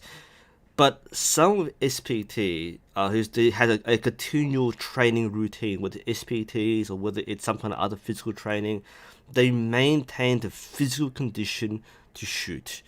And that's a huge difference there. Like most people literally they step forward by 1 week and they step back by 1 week every single time they come back to the club. So most people don't really progress. It's not so much a skill issue; it's a commitment issue. That's kind of my little rant there on physical training. SPTs are the thing to do, barring anything else. There are other exercises, but SPTs are designed specifically, basically, to target the structures and the muscles which you need for archery. That I think is going to be universally agreed on. Okay, other questions here. Ether, have you ever tried to hit all golds within? No. I mean, we shoot eyes closed as a warm up at like 3 meters, but we don't do all golds with eyes closed because that's not really a skill. It's just it's not something you can train to do. It's just pot luck. I don't really think so. Super duper Cheezels. We're gonna review food now. What am I? That's some lockdown desperation. Or why not? Right, we'll see. I don't really eat snacks though. No, I don't really snack person. Mahi just bought the first ever bow. Hood Horizon. Oh, I should buy spare things. Look, not really. I mean, like, you could buy a new string, and most archers have 2 strings, like one shot in and one which they're shooting in. A spare string is nice, but you don't have to get it right away. Plunger tips take a long time to wear out, so there's nothing really you need to do right away to get spares. If it's anything you get a lot of, it's like arrows, because you'll break your arrows. Your bow's fine. I wouldn't buy spares unless you really need one. A string is something you will get sooner rather than later. Mostly because sometimes you forget your string. Or there might be a string, like maybe the service coming off and you can't fix it. I'll probably buy a spare serving, actually, because serving often does come off and might unravel, so you might want to have a spare small serving. Otherwise, you're fine. Does arrow loop work? Yes. If you're shooting into like dense foam targets, it can be really hard to pull arrows out. It can be very strenuous. You can actually damage your arrows because people kind of snap arrows by pulling it out. Arrow loop is actually really important if you're shooting at certain foam targets. It's almost required in some cases. Australian snacks. Well, I mean, we've got quite a few Aussie snacks. Tim Tams, mate. Tim Tams. Like, what America needs right now is Tim Tams. Any Aussies in chat, you're gonna agree with me, right? Tim Tams are the way to go. Do we need spare limbs? No, not really. Limbs, some people will destroy limbs. Ryan Tyak, kind of looking at you here. But look, there's no need for spare limbs. Like, some people carry spares just in case, but like you don't need spare limbs. It'll be fine. You know, like you don't need that. Was there other questions here somewhere? When would you recommend starting SPTs? As soon as possible. Like, SPTs won't build bad habits. Yeah, Marlo SPTs. Tim Tams. Marlo SPTs. What the hell am I talking about? Marlo and Tim Tams. Yeah, sorry, yeah, do it as soon as possible. Like, it's not... Like, SPTs don't they don't teach you form. They don't teach you shooting habit. That's a mental thing. What SBTs do is they physically condition. It's what they call it specific physical training. It's physical training. They target the exact things that you need to shoot a bow confidently and with control. So it's not about bad form. It's about good physical structure. Cheer ups are nice too. I don't hunt. No. Will I go for Olympic Games? I don't know, man. We'll see about that. I want to go to Tokyo. I've got a connection with Japan personally. I really love Japan, but with everything happening right now, that's obviously not a thing.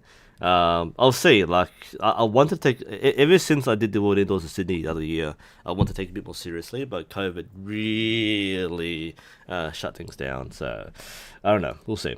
Okay, let's do some more videos. I've got quite a few I didn't go through because people. Let's do Jack. Let's do Jack. Yeah, I've got him on my Facebook side. So let's do Jack's side. I think this was clean last month. Can I full screen this? I can. Okay. That's full screen. Hang on. Yeah, whatever. That's fine. Not left-handed. Actually, I might watch the front view first. Okay.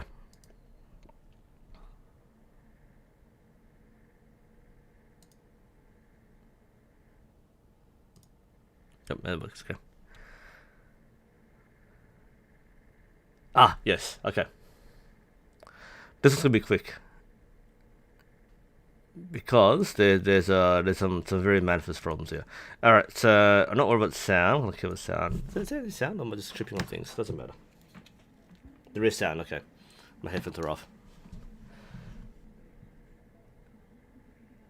Yep. Okay. I'll turn sound off. It's distracting now. Okay, so a couple of things here.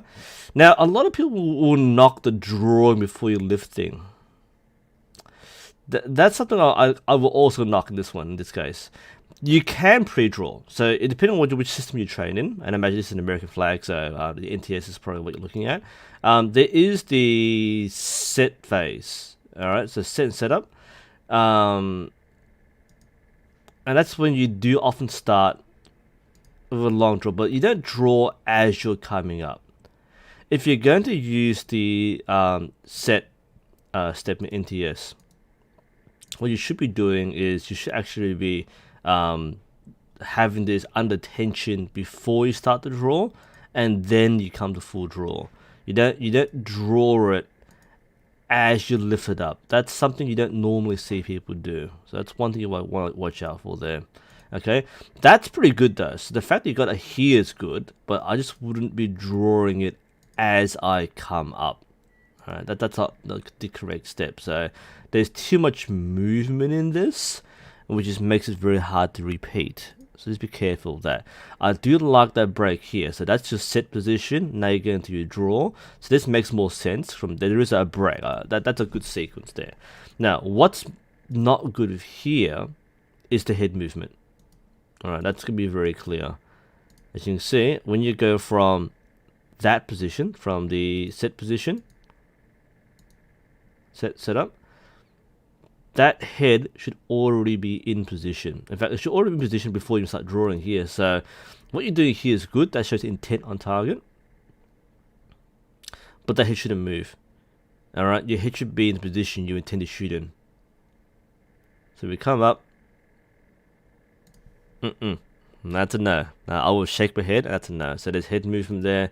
That changes things. Okay. There are a few other things here I might point out. The elbow is a little high, as you can see. We draw the line from the forearm to the. It's a little high, not that much high. It's a little high.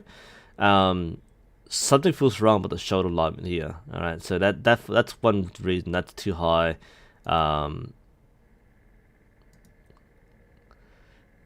Something doesn't feel right here. I'm a little fatigued now, so I'm not really reading it, but I feel the show's popping up. Because when he releases, when Jack releases, it's a bit of a flop there.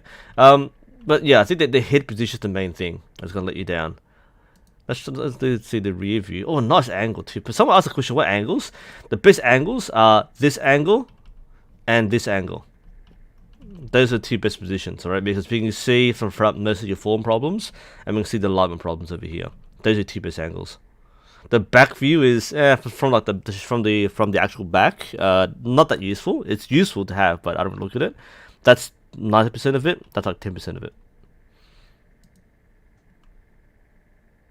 Sorry, I put the wrong one now. Is that Bulldog archery? I know quite a few people who shoot there. That's pretty cool. Alright, it's the rear view. So there we see that's a nice set. That's a nice way to break the process down. I like that mental step there. Oh, that's not bad actually. Not a bad elbow alignment. So it's a little high, but in terms of the alignment towards the center line, that's actually pretty close. Oh, good angle. Yeah, that's a high elbow. Sorry, the play button's in the way there, but if from the angle the person's filming at, that should be a lot lower. That you almost trace a straight line from the string to the elbow. Almost, not quite. It's a little off center, but that's just a little high. But the actual lateral alignment, the horizontal alignment, is actually really good. That's not bad. Release is pretty clean. Strong release. Let's check this angle over here.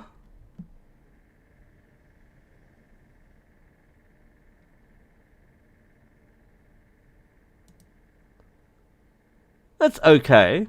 He does get the elbow back when he starts drawing it. But the head movement I think was quite noticeable in that one.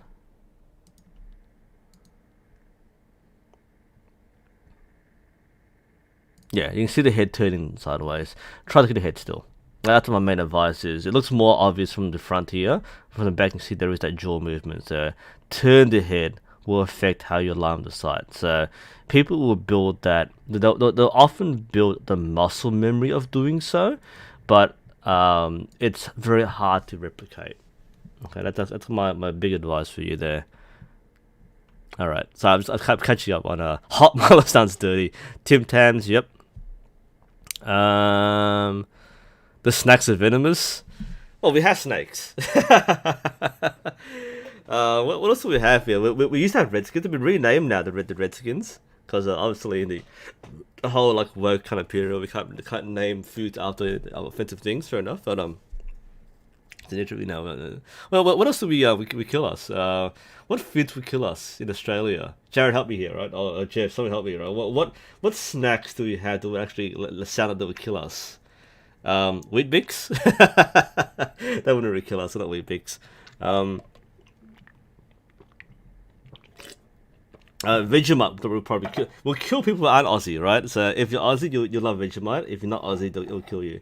Actually, a lot of Asians love Vegemite because Vegemite tastes like oyster sauce in a certain amount. So too much of it's kind of bad, but it's is that Vegemite is actually quite delicious. It has a nice savory umami flavor, which a lot of Westerners kind of not unfamiliar with.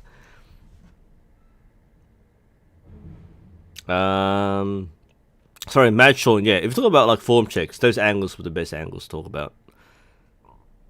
Oh, Milo dinosaurs, yeah. Yeah, I've been like, because we have Asian groceries and they sell all the Milo drinks. Those are the best ones. The Milo dinosaur's beautiful, yeah. Like, Milo is really popular in Asia. Vietnam's the same as well. I know Malaysia, Indonesia, very popular. Funny enough, it's not very popular in America, but it's super popular in Asia.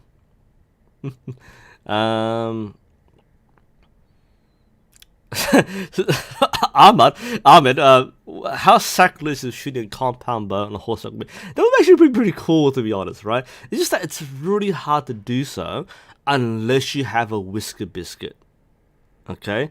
Because like most compound bows have a very sensitive wrist. Sorry. So unless you are using a whisker biscuit, it's not really easy. Plus, the movement will make it very hard to keep from derailing. That might be a tough thing. So I'd be careful of using that. All right. A question. I go to a range to see people recording shooting session. Why do they do that? For this reason, to get form check, so that they watch themselves shoot. They watch themselves shoot and they analyze. That's kind of why they do that. Either they're doing it for a social reason, like put on their social media, or they're doing it for trading reasons. That's the two reasons why. A lot of indoor ranges have a setup where they have a camera and a TV screen. Then you see your shot live, or they do a replay of you shooting. So that's video is one of the most important tools for training, especially when you don't have a coach. But even with the coach, very important tool. All right, that was Jack. I think at some point I need to do timestamps to make it a bit easier. Let's look at Jack over here. I'm gonna download this file. Let's actually. I'm a dumb person. I can just. I've been downloading it and then dragging back to Firefox. I'll just open in Firefox. What am I doing? Okay, this is so much smarter. So it's been a while since I streamed, so it's in the shortcut I use. Shooting compound cuter. What the hell? Get on my stream. Okay. This is Jack.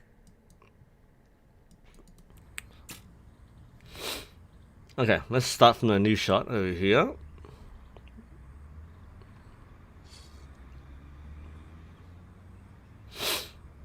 Just go forward a bit. Ooh, and drag. Look at that. That's instant replay function. Alright, here we go.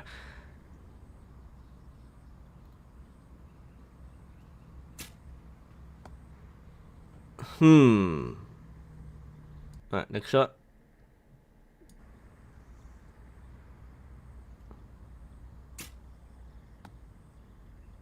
And next shot.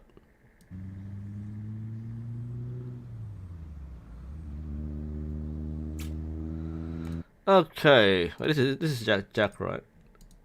It is Jack. Yep. So Jamal. That's Jack here. Jamal. Sorry. Can you blame me, right? Okay, Jamal from Malaysia. Sorry. I don't read the emails. I just read the titles. Okay, I think this is not Jack. This is definitely Indonesia. That's funny. Okay. All right. Let's get this shit. Okay. So firstly, it's a strong draw. Nice control the draw weight there. So you're well matched to your draw weight. I think that's a good sign there. Your alignment's actually really good. Okay, we said before about elbow alignment. That goes nearly right to the bow grip there. That's actually a really good alignment. That's good structure. Good T shape. That's what we teach people in beginner archery is T shape. That's a great elbow alignment there. That's beautiful. So the structure's pretty good there. A little hypermobile on the elbow, but that's something you can work around. Stance is pretty good, given the angle of the camera. That's pretty clean. This is a pretty solid structure. I'm not worried about this one. Head's okay. Any head movement?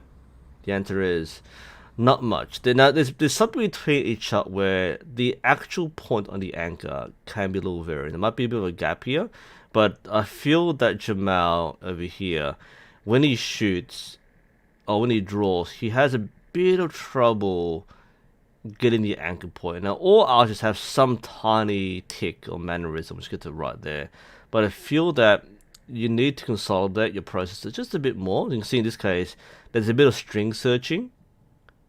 So here comes up there. That's not ideal. Not that bad, not ideal either. So let's do a second shot. Comes in nicely, just a tiny bit there. First shot, not as obvious in the first shot, but the third shot makes it very clear. So I'd be careful with your head position, alright? So this mostly comes down to the confidence you have in your shot process. If you fully trust the process, then you can come to your anchor point without too much of a problem there. You don't have to worry about finding it, but that's mostly a practice thing. So just be conscious of where your head is, and that will solve that one problem there. Now the second problem I have, I think, is your release. So a bit of a tick there, trying to adjust. Not good when you're aiming down sides. A little loose on the controller. I think you can start to collapse. And see that there's a slight collapse before you release. That release is not bad. It's a little... I mean, that's okay. I think the first one kind of got me off there. So that one there, this release...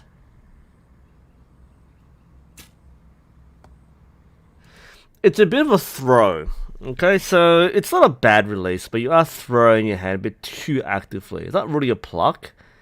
I mean, that will disqualify you in terms of coaching material. That shouldn't be like throwing that far back. I think Jamal, you're doing a bit too much to throw the arrow to the target rather than releasing it and then letting it do the work. I mean, really, for anyone watching this, you want to let the bow do the work. Okay, you don't want to do the work yourself. So if you're flinging your hand like that, you're trying a little too hard to let the arrow go. That's kind of my general advice there. So two things with Jamal: watch head position. Try to be a bit more confident in your anchor point, so you don't look for it.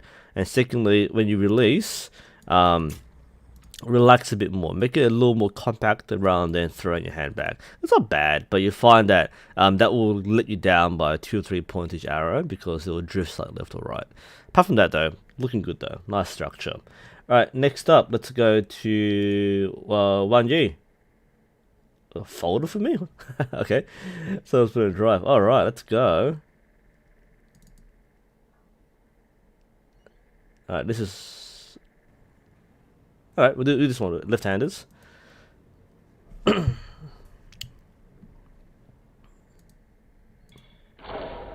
slow-mo. Alright, let's check. We'll do this one. I think they're all to the same angle. I think that one's let's double check. I think we can open this one. That's from the back. Okay, I want to go to the front then. I'll cover some mess of issues. Sorry.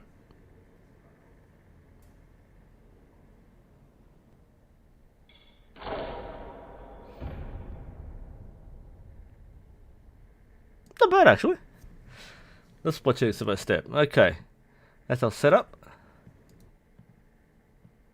That's okay.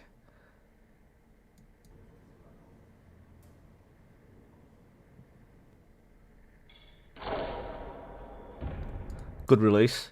Alright, compact, clean, fingers in the right position. That's actually not bad. And you see, in this set position, there's a lot of touch on the string already, so there's not much movement needed to get in line. That's actually pretty good. And what I like about this is in slow motion, but the expansion is quite invisible. There's no clear effort to expand.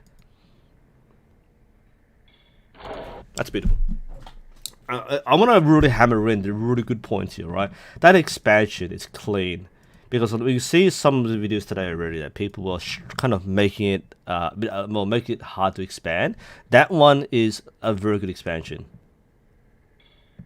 Yep, clean. Release comes out cleanly. That's a really clean shot there. I do like the execution of that. Again, good position, elbow in the right position there. Fingers are clean. That's a really clean shot. That's superb. Nice. Let's see another video.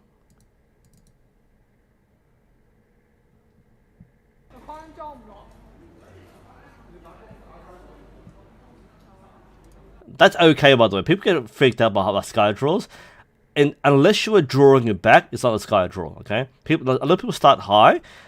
That's not a bad thing because it helps get the shoulder low. All right, so people often lift the bow a little high above their heads to get the shoulder in the right position. It's a safe way of doing so. As long as you don't pull the string back, that's fine. Whoops.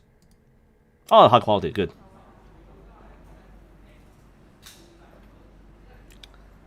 See, that draw there, I feel a little less confident about. Because, let's just play it back a bit. It's a little on the shaky side. Just a little, but it might just be a camera thing too, so I'm not too fussed about that. Would have liked to come down, a bit more confidence coming down towards your anchor point. But it does come a little high on the anchor, right? So it starts high, comes low. I think you brush your nose. I do sometimes too. I don't have an angle on this. This feels just a little loose.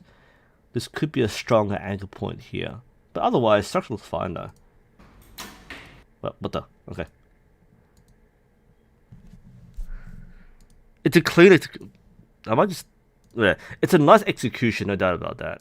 Let's watch this video if you can. Yeah, execution's very good.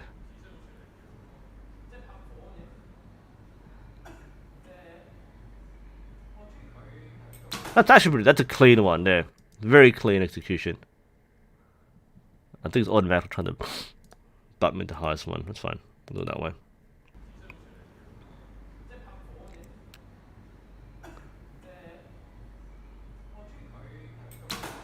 As long as it's repeatable, it's good. Okay, that's all I'll say. Like, we can nitpick small things, but as long as your form's repeatable, that's excellent.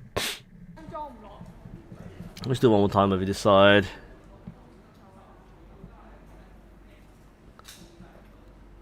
Yeah. I can't nitpick. I feel that one particular shot feels a little uncertain, so I'm not as confident in that shot. But the rest of execution is good, right? Expand. That was a bit more work, but otherwise, look, I think most of your shot execution is really good there. So, Wanyu, well done. I think that's a good sequence for you there. All right, let's go to next one. Let's go to Bethany. I might have to open and drive. I can play it here. All right, we're blowing through this. It's been like a 2-hour stream, so I want to make sure everyone gets a shot here.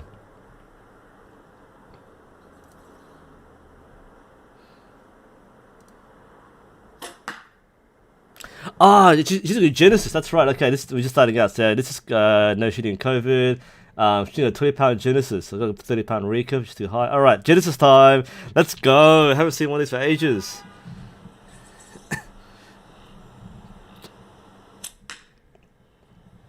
Genesis bows are weird. They're like there's no like let off. There's just like a bow you hold. There's no like let off. I find it weird to hold Genesis.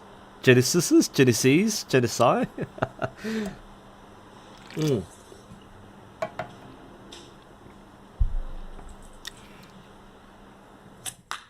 Okay, let's go through the shot process. I'll do the second shot. So this is basic structure, right? I think every beginner doing archery needs to learn basic structure. It's just good. It's a little rigid to most people doing archery for quite a while. It's fine because you learn the steps. This is the mental steps, much the physical steps. We got this. Okay, we're in line with target. Feet are fine, hips are fine. Good position side arm. A lot of beginners tend to be too torso front, so that's a good side position. Let's see now. She is shooting a lower target, I believe. So, if you're shooting at a lower target, Bethany, I recommend you tilt forward at the hips. Okay, so instead of aiming downwards with your hands, tilt at your hip. This always feels unnatural to most people. And I'll explain this in person here. All right. So, here's a pretty big disconnect between expectation and reality. So because all good form assumes you do this, that's what typical archery form is. You do that in your backyard. The problem is that you can't shoot at that target in your backyard. You're shooting at a ground target. So we don't have that bridge between what we see is good and what you're actually shooting. Because we're shooting at a long distance target, either level or further away, so we're shooting kind of more epic high arc. And most people are okay with doing this, not doing that. But it doesn't occur to people that they can dip forward to shoot lower targets. So I want to stand up and kind of demonstrate this as best I can.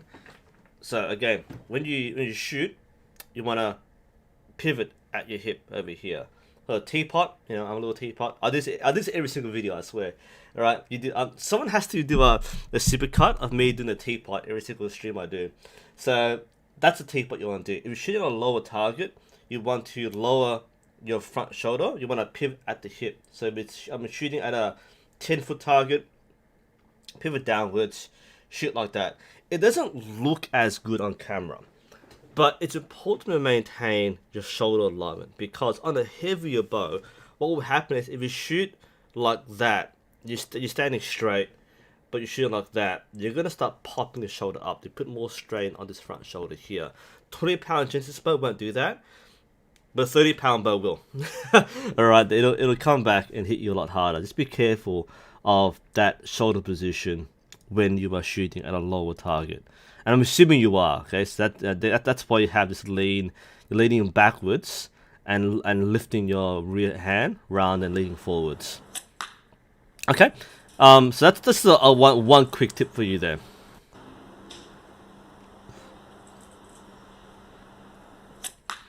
Okay, all right. So next part. So we have, so if you're shooting a lower target, pivot at the front. It's okay to lean forward to pivot. So here, try to establish an anchor point sooner. So we withdraw. We're kind of not sure where we're drawing to. So kind of in your mind, know where you want the arrow to be before you draw it back. So we draw it back, and there's an extra step there. You don't have to expand like that. That's a bit. I think you're overstretched too much. Oh, I wouldn't say so, to be honest. Actually, it's fine. But there's an extra movement there. So there's no war. This is a kind of a pseudo compound. There's no war particularly. So it's more like a recurve in that sense. But when you draw it back, by the way, if possible, use some protection like a glove or a finger tab or something, because you'll find it a bit more sensitive to shoot this way. It's hard to feel that. Sorry, playing again.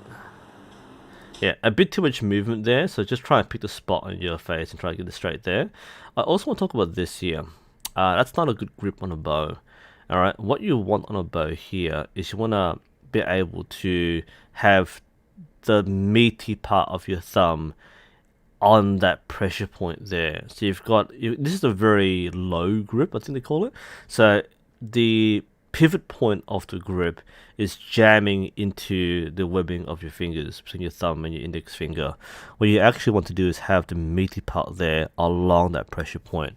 I don't think I have a grip. I used to have a grip here all the time. I used to, I've used my grip on my other bow now. So do I have a thing here? I don't have a proper bow to show you, but I'll show you with my demo bow. So instead of having your hand jammed into that part there and holding like that, because that's a very weak grip there. That's why you find there's a lot of movement in your front hand. What you want to do is to use the thumb there. Now this is not the same shape you would have more a pistol grip, but you want to, if there's a pressure point here, you want that meaty thumb part there to kind of touch more on that. So when you pull it back, you feel the pressure point there, and often you find that that part of your thumb is what's going to be the red part. Okay, so you're pushing it there, you're applying pressure on it. That's the part of your thumb which you want pressure on. Okay, so not here, but more like that. Again, wrong grip from demonstration, but you'll see what I mean there. Okay, so back to our video. That will explain a lot of the instability of the front part. See? So pressure point. Put the meaty part of the thumb on the pressure point. Don't squeeze it like that on the webbing, and you find yourself having much more stability on the bow hand side. So again, a little lacking confidence in that position. I think you're aiming. So again, try not to aim with your hands. Aim with your hips, if that makes any sense, alright? So pivot forward, establish shot process. Don't try to change your aim using your hands. If you're going to change it, move your hips. Like go up and down with your hips, not with your hands. And the release, not the most important thing right now, but if I just comment release, again, relax, then pluck. Alright, relax. That's a little on the sloppy side. Just because you try that, you see the hands come off the string, and then it goes back to position. Okay. Whoops, sorry. Play. So yeah, ideally, just relax. You're a little tense here. Just relax the fingers. Let the string come off by itself, and do the work for you. Okay. We'll go to the second angle. We can see a better view here. This makes a bit more sense. So this is California.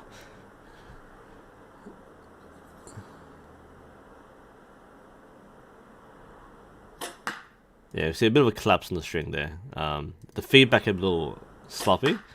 That's not too bad though. Okay, so you're doing most things right, and you are shooting on a low target. The house behind there, so just be careful about that one. So obviously shooting low. I mean, the posture is pretty good actually. Elbow fracture is pretty good. it's the lean that's killing it at the moment. The alignment's actually excellent. So to be honest, right, that's a very good alignment. Um, but it's the backwards lean the other way. You're tilting onto your right side a bit too much. So look at the front view again.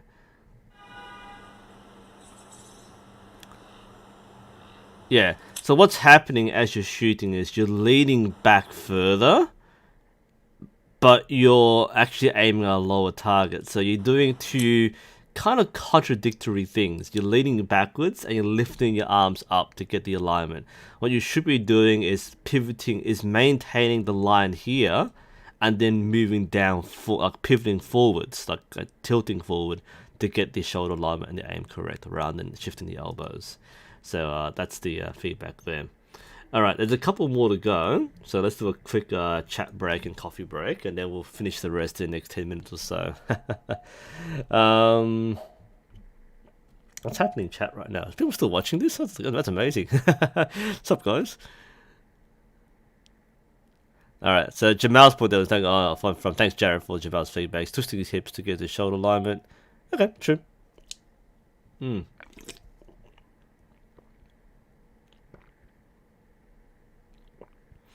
The emails are already in chat there. Thanks, guys. How to get a coaching session from me in person? It's not hard. If my club still exists, just visit the club. I'll do it for free, man. I don't get paid for this sort of stuff. People drop by. I mean, people come to me from like Sydney. They're visiting and they're working here, they're studying here now, and they get free coaching. What do I think of archery's careers archery school program? It's like the equivalent of what you in America you have like the college, high school and college sports. Like one thing we don't have in Australia, we don't have a strong sports program, like a system, right? So in America, sporting is an integral part of a school program. It's why, unsurprisingly, the highest paid jobs in a lot of states are sports coaches. At college level especially, but high school coaching, sports coaching at a college level, it's very prestigious. Whereas when you have in Australia, like high school sports is very much a volunteer thing. Like a lot of people don't do it unless you get to a particular sporting school. Most people in schools in Australia don't do sports seriously. So either you go to academy for sports or it's a sports institution like the Australian Institute of Sport, but like most sports in schools are not particularly professionally supported. So we work through a different system to get athletes. We have very good athletes, no doubt about that. But in particular mainstream sports, there's not much support elsewhere. It's very amateur and volunteer based. So having the system in a career where there are archery school teams and then there's a professional factory teams. That's obviously going to breed a greater demand for archery. People will want to do it. People will value it. It's like, talk about historically, right? It's like how, in the Middle Ages, there were laws in England talking about the mandatory practice of archery. How everyone had to own a bow and shoot on Sundays. That set of particular rules, or that amalgamation of the decrees. And the purpose of that isn't to get people to be elite archers, but to get people to celebrate archery. And in a sense, the modern version of that would be having a professional league. You don't have a law which requires people to do archery, but you have a monetary, reward for doing so. Which means that if there are leagues available where people can win prizes and win cash money paid to compete, then people will do so. People will go where the money is.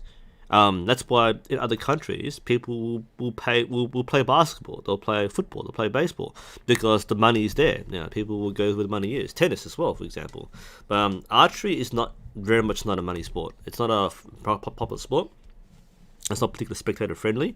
Very low appeal. So having a system like Korea has, where there is a high school system, where there is a professional league, makes a huge difference in getting the quality of archers out there. Let's see. Questions over here. How hard is it to make it endless string? It's not very hard. I mean, I've made one. I did a whole series of making bowstrings. It's actually quite basic. It's not hard to do.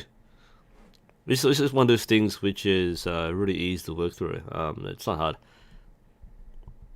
hard. Would you have to comment on the back setup? Like which one? The one we just saw from Bethany side?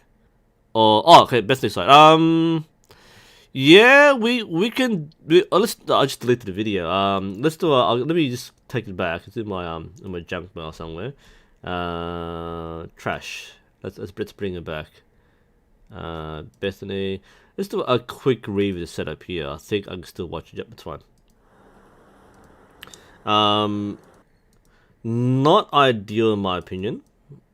So this is the setup in the back. Yeah, from what I see here, it's about 5 meters. What's that? 7 yards or something. That's pretty short range. Okay.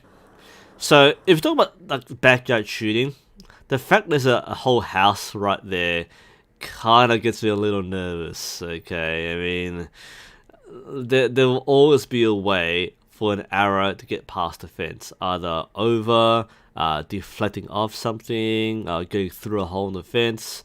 Now, I'm sure there's like somehow that knot in the fence there, there'll be a hole there, the arrow will somehow get through there. I don't like that. That's a really, like, even I wouldn't really feel comfortable doing this. If I were to use this space, I mean, this is a comfort thing where you're in like your back porch or whatever you call that, and you're shooting towards in shelter towards the field, the target there. It's close enough where like you don't think there'll be a lot of danger, but it's also something which, you know, I don't trust this. I wouldn't trust myself doing this, to be honest, even though I've been doing this for years. And I shoot very similar to this. I never miss a target.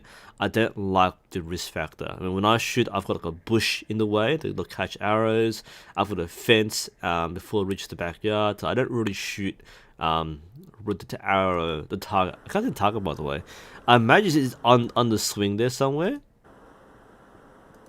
But yeah, while it feels safe, this is not how I recommend backyard shooting. I might actually use more my diagonal, so I might be shooting from like this end and shooting up the target in the garden corner, so that way it's pointed at least away from the house and it's more space to use. But if I had to do anything, I will actually point the target towards the house. Again, it seems a little contradictory, but I'd rather shoot towards my own house rather than someone else's house. So that's my quick commentary there. Not the focus of this video, but since Uma asked, it's a very good question, and quite legitimate to question that. But good stuff there. All right, let's go through a couple more. We'll do some chat questions, and then we'll do a couple more here. But good question, Uma. Thanks for that. Where was I? How much notice for form? I normally call for a week in advance, but yeah, people are sending stuff live. Hopefully, let's see. I don't know how much the Olympic gold medals winners get paid in Korea. I think Casey Lee told me once. I can't remember what it was. They get paid though, but we don't. Yeah, hay behind the target. Hay does not stop arrows, Uber. You gotta stop talking about hay, right? It doesn't stop arrows. Alright, it's in behind the target. It needs to stop the arrow, and unless it's really densely packed hay doesn't really stop an arrow, okay? Especially if it's a higher draw weight. So I know people use hay in like farms and schools and clubs and camps, but the arrows go really in. Like they use like 10-15 pound bows at these camps, and they don't go very far. Hay is not a particularly good retardant, okay? You need something solid, you know, like a rubber mat or something, like, you know. I don't trust hay. Not in a backyard shooting context. Alright, I've got Cameron's, by the way. I've got a few more to go through. I've got Elvis, then Nick, then Cameron. Cameron, you're here, so we'll do yours right away. Sorry for people skipping the line. Oh, okay, some serious shooting here. Alright, let's unload a video. We'll swap over. Let's go. Let's go, Cameron. Man, you know he's serious, man. He's got like the scope. He has the Brady Ellison cap. I mean, like this is now we're talking archery. He's got the NTS style. All right, we're gonna have fun. This is. I love your attitude already. This is serious archery. Okay, there are a lot of things that are going really good here. Stance nice. That's comfortable stance. I imagine you're shooting a long distance target. People don't freak out with sky draws. Check the sight, right? If you're shooting, if that sight is there, that's like a 50-meter target or something. I'm not sure what the distance is, but that is not a sky draw. People, relax. People freak out a lot with this. Looks fine though. Okay, nice sit position. All right. Again, a lot of people who aren't used to NTS will think that's way too much. That's actually right for NTS. Jared can correct me too, but like a lot of NTS set positions start quite high, so you don't do much drawing. Now, if it's anything here, elbow. All right, you know you're shooting a high long distance target. Elbow is too high. All right, so remember the rule of thumb should be pointing at the grip, elbow, forearm, points towards the bottom of the riser. So that's the one thing I'd fix. Just looking at this. Release, Cameron. What happens if you're holding a phone? You drop your phone. That's what Coach Lee would say. Okay, in case you missed the pro tip I'll show you before, Cameron. Like we said before, you don't want to throw your fingers out. All right, so imagine you're holding your phone. All right, you're holding your phone. You can do it on grass too, but you're holding your phone. If you release, you don't want to flare your fingers. You want to keep your phone in your fingers, okay? So you have a finger tab that's got a finger spacer. Squeeze the spacer. Get used to trusting the spacer, okay? So whatever the spacer is, you squeeze the spacer. When you release, fingers come out the way they start, like that. You don't want to have like that, or sorry, like that. You don't want this because it drops. So you want to train this. Take the strap, or don't put the strap on your finger tab. Just put it, squeeze the tab between your fingers, and if you release and the tab stays in your hand, good release. If you release and the tab falls off, you flared your fingers. That's a pluck. So that's my very quick tip for you, Cameron. But otherwise, nice shot process. What am I doing? I'm on Fox. Sorry. There we go. Otherwise, looking good though. So elbow's slightly high, release is a bit flared. You said 60 meters, or to 60? That's good. Good serious practice here. Now, is that a little? That's a little lower. That's actually a slightly better one. That points towards the middle third there. So between these two shots. All right, you can probably see the problem, Cameron, right? So that first shot, that's pointing. Oh, it's up the same, right? It's still too high, okay? There's a break in the wrist. You can see that break there? Break in the wrist. Bit too high there. The second one, I think the height of the elbow is a bit varying. It might just be me imagining things. The point being, it is still a bit too high. Okay, so you're not using your back muscles enough for this one there. Dropping just a bit more, you get more back muscle engagement. And again, just watch the flip of the fingers, right? A coach will knock you for that. It might work, but it's going to cause a lot of problems on target because it's too inconsistent. So that's for the first video. A second was from the rear, I guess.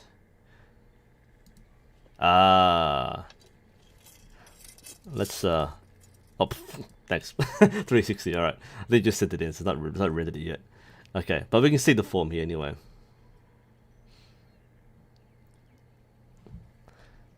Let's see this.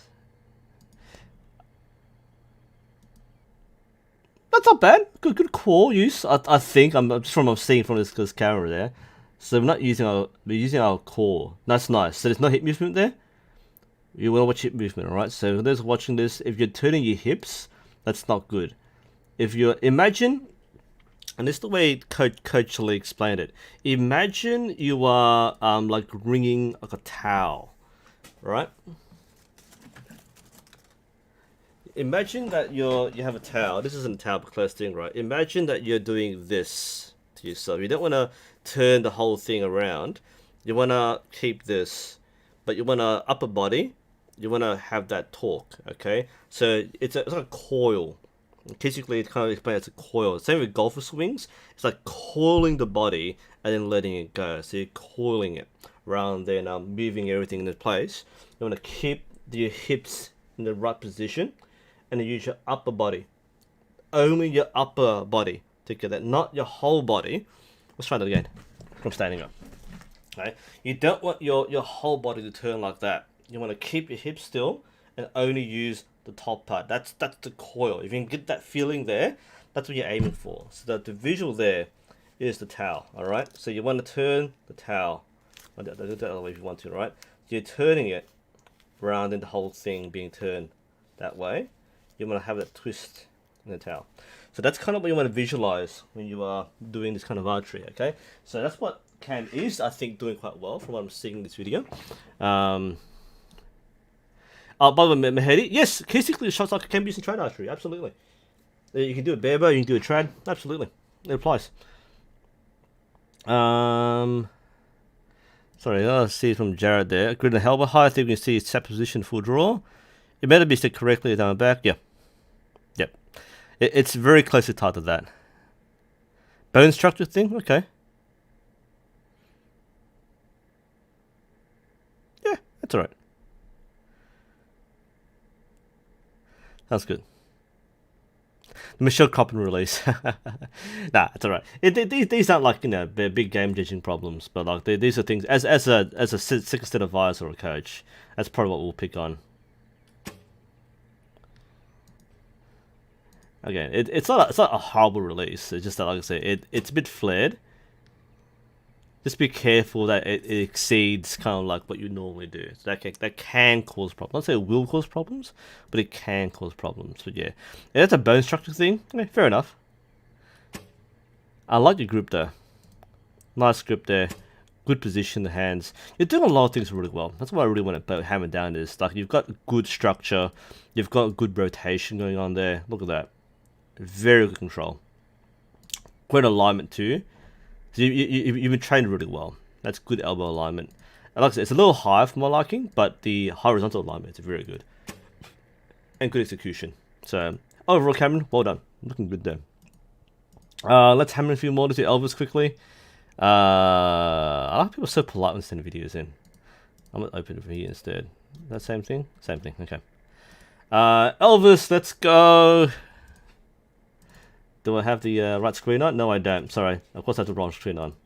But yeah, like all the comments we were applying before, it's a little high, but it is just right. Sorry, I had the wrong screen. I'm a noob sometimes. Thanks for the chats, by the way, guys. I keep missing those. I don't know if we get all chats. Thanks, Fluent, for the donation there. And El Chupacabra, sorry. Thoughts on buying a $400 Matthew Switch for a first bow? The hell is a Matthew Switch? Is that a compound bow?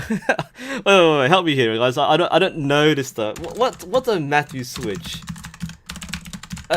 What? Let's have a look here. That is Matthew's. What is a switch? Wait, what? Oh, the compound bow. Yeah, it's fine. Yeah. No, like the compound bows are like most of the bows are very similar to start off with, right? So like adjustability looks fine to me. It's a bow. It's a hunting kind of bow. It's a camouflage bow. So I'm talking about it.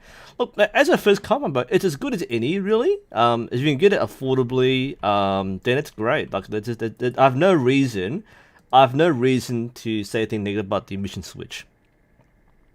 Oh, Matthews Switch. It's Matthews or Mission. It's the same brand. Like Mission's by Matthews, but yeah, Switch is fine. Not even the compound questions. Of course, it's fine. There we go. Yeah, it's fine.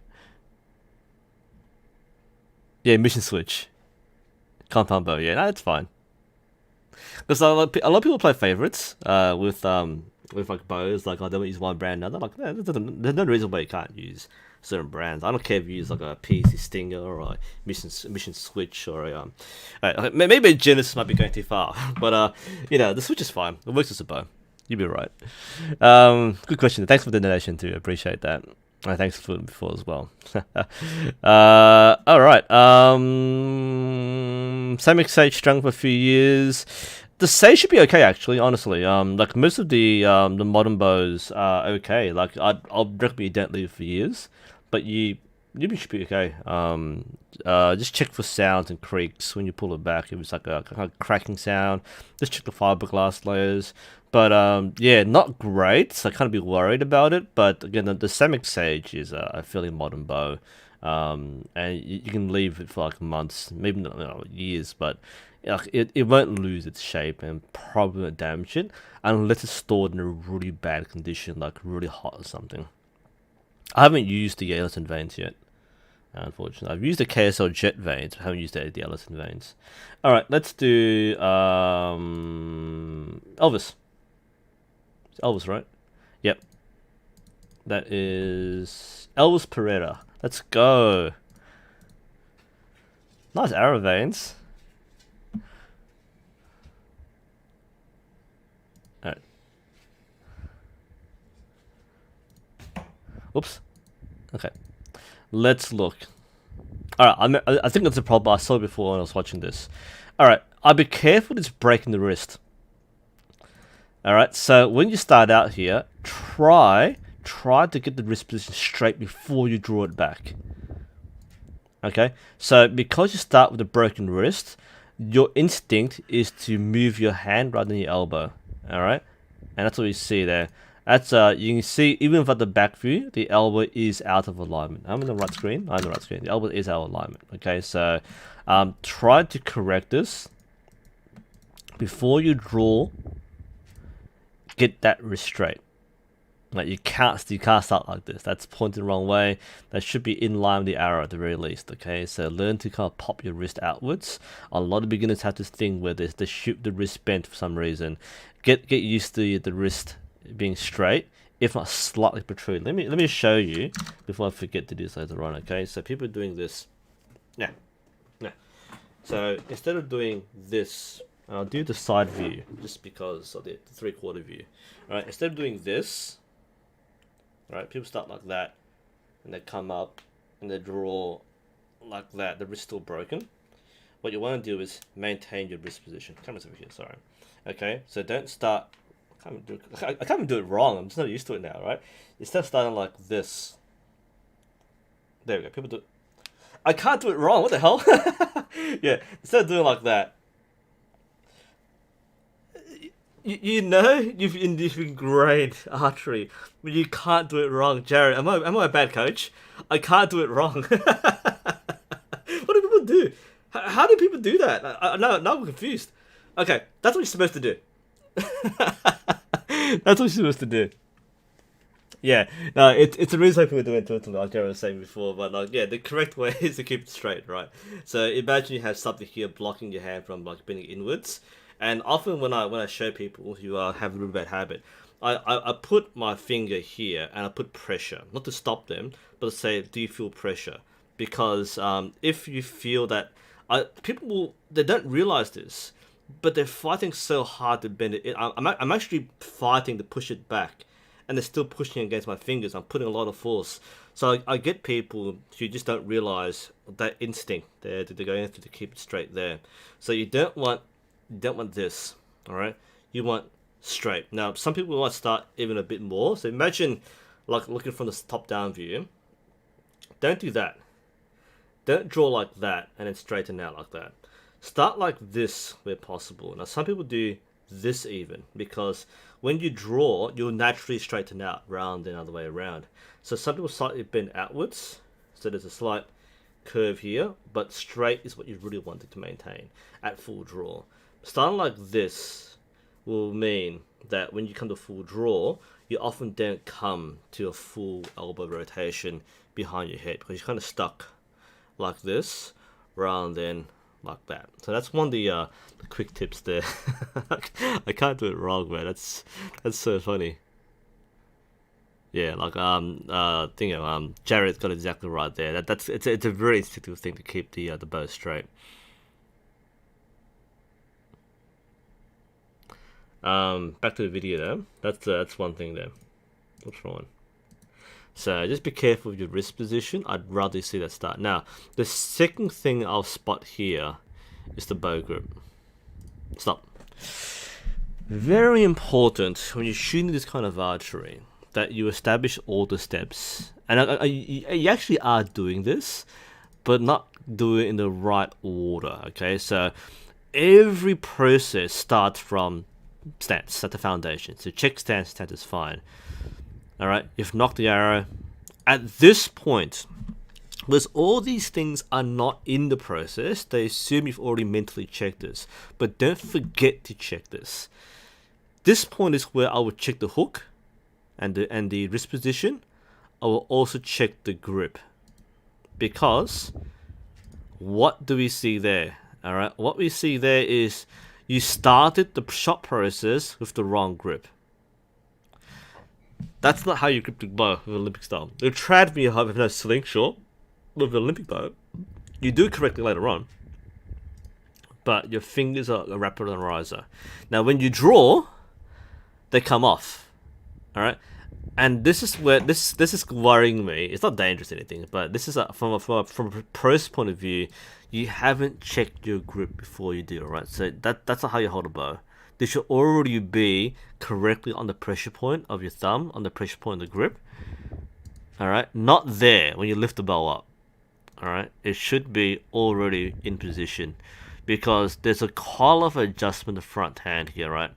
Firstly, the fingers are flared open. Now, this is a common thing with learners when they're told to relax the fingers. Like, don't hold the grip, they flare their fingers. You can't see it here necessarily, but it is evident. And we'll go to the next shot, we'll see here.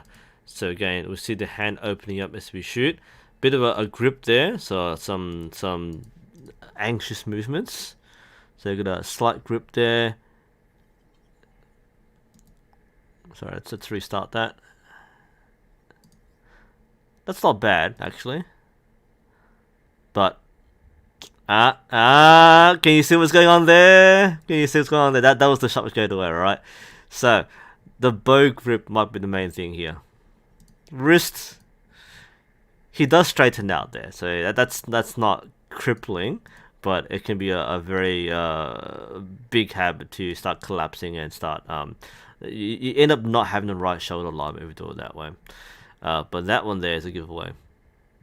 Okay, settle on your bow grip before you shoot. So it should be from this position, that bow grip should be settled.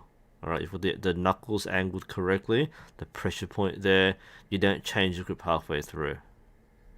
That's a bit too flared. Alright, so the worst version of this in terms of pressure is when you get this effect where your coach says, don't hold the grip. Oh, okay.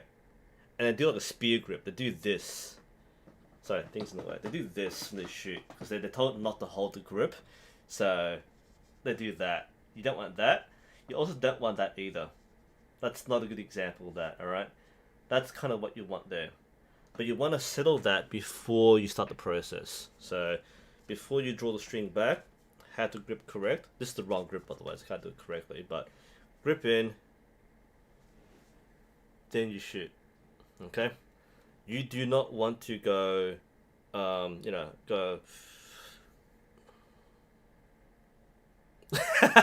don't want to do that. So just make sure that it's settled in before you draw. You use a position. Okay? So you don't want to adjust the grip halfway through. Try and get that set up and you should be okay. I think that's what I focused on the most. I didn't look at the release as much, but that's kind of like the structural thing. Actually, it's actually pretty good, a decent release. So release is okay. It's mostly the steps before that. So watch the wrist, watch the bow hand. A little shaky, but might be a bow hand thing, right? To be honest, so that is going to be clean. No, that's a pretty good release actually. So execution is actually pretty good. The setup could be a little better, but the release is good. And let's do one last video, I think, before someone gives up. Oh, I got one more. What the hell? Okay, fine. We'll do Nick because I love Nick. Nick's a great concept here. All right, so Nick is in Canada. And he wants to set up a club on his reservation, First Nations. Alright, this is already looking fantastic here. Trad! Hello, nu.sensei. From Birch Island, Ontario. Well, to you too. Most of what I learned watching you. That's a little worrying. people say that. I'm like, what, really? People learn from me. Oh, okay. Well, either you're gonna see a great archer or something which is a little worrying. But that's great. Fantastic, by the way. Look at a quick chat here. Oh, thanks, Fluent. That's a big donation. Really glad you enjoyed that, and hopefully we'll see some more from you. Okay, but thanks for the donation. I don't expect these things. This is not really my job, but I really appreciate the small things like that. So, thanks a lot, guys. It does help a lot there. All right, let's go back to Nick. Hope to see you next time. Okay, back to Nick. And Nick has a very interesting shooting style. So let's go from this. Let's go. I shoot 3 under with a 45 at 28 longbow, Howard Hill style, slightly disc grip, and I anchor on the corner of my mouth. Clean.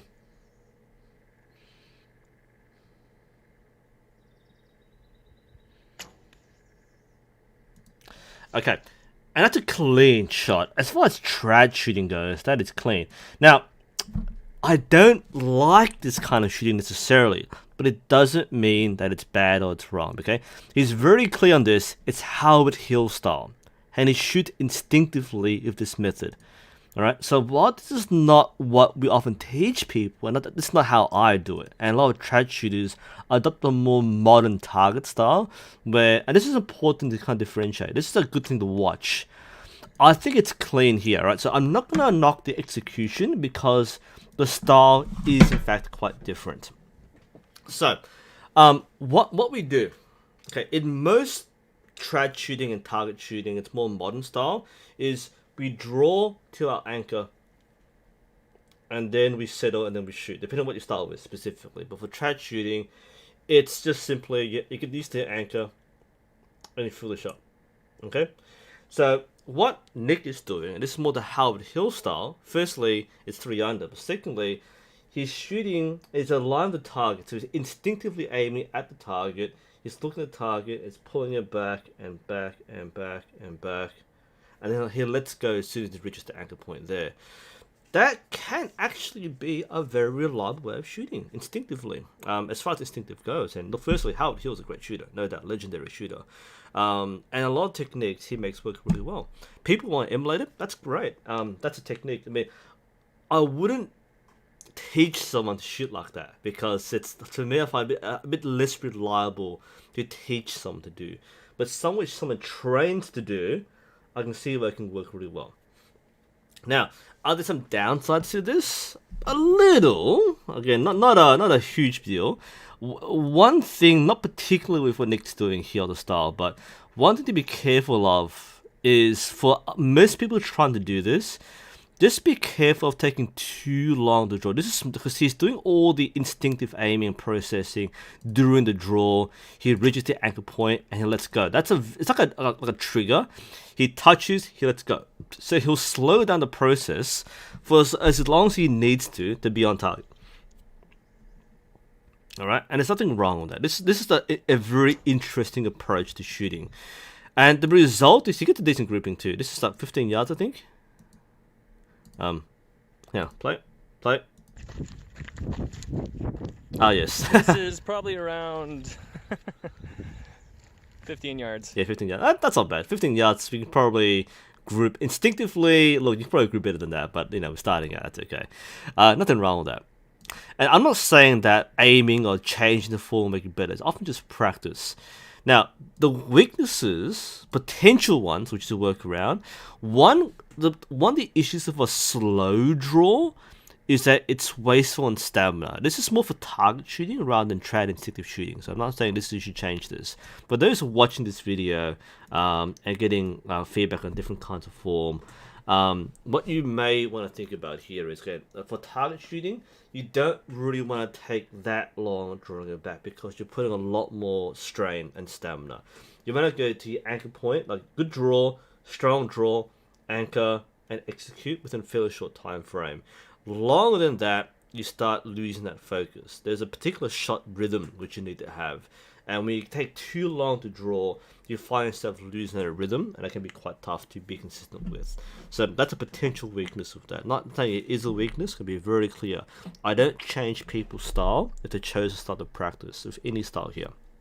But for those who are watching this, just understand, like, don't necessarily randomly pick things up. You see someone shooting Howard Hill style, I'm gonna do it on my recurve bow. It doesn't necessarily work the same way. So just understand the differences there too.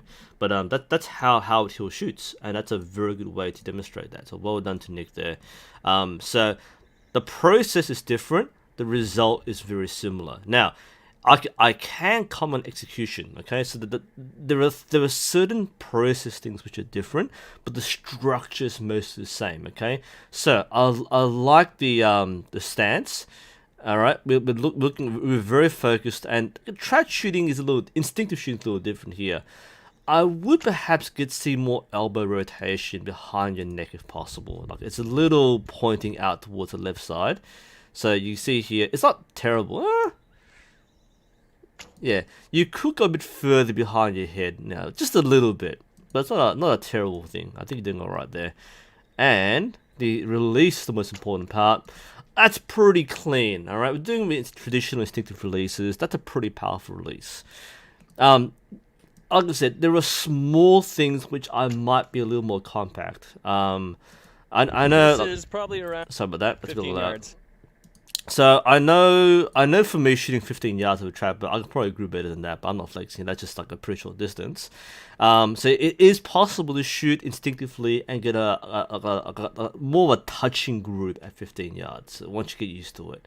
So if you like the Howard Hill style, keep it. Okay, I'm not going to make you change that. I think it's what you execute here is a confident way of shooting and a very natural way of shooting. I will respect Howard Hill and the style that he teaches and he trains. So nothing wrong with that. I'm not going to change that. All I'm going to say is execution-wise, it's smooth, it's clean, nice snappy finger release there. I think it's mostly the confidence, okay? I'll say shooting trad instinctive for a decent amount of time. I do shoot instinctive trad. I can hit that grouping at 15 yards pretty confidently, even with rapid shooting on both thumb draw and with a normal mid draw. So it's not that whatever it is, don't think instinctive means you can't shoot accurately. You definitely can. Yeah. Hey, Crow's a good point there. Like, he had a unique style. And that's why I don't knock Howard Hill, because Howard Hill's a legend. It works. Execution is what's key here. And I think if you can get into the Howard Hill mindset and the same experience and exposure, you can probably replicate decent results. Maybe not the same results, because Howard Hill is, a level above everybody else, or was a level above everybody else. But that's something which is that's admirable and respectable to replicate the style there and actually understand and learn that, because you can read these books and learn from how he shot. But yeah, looks good actually. Looks good. I like the way you shoot. I like the confidence you're building. And it's mostly that mental consistency which will carry you further, more so than the technique itself. So keep it up. I think someone sent me a video just before. Michael. Are you here, Michael? Or are you kind of floating around here? Let's get this video going on Firefox. Okay. Left. What's this left-handers today? Yeah, how was the freak of nature? All right. I'm gonna feel people just like shit. They're making like right-handed videos by flipping around just to fool me here. All right, let's go, Michael. All right, there's some string walking going on.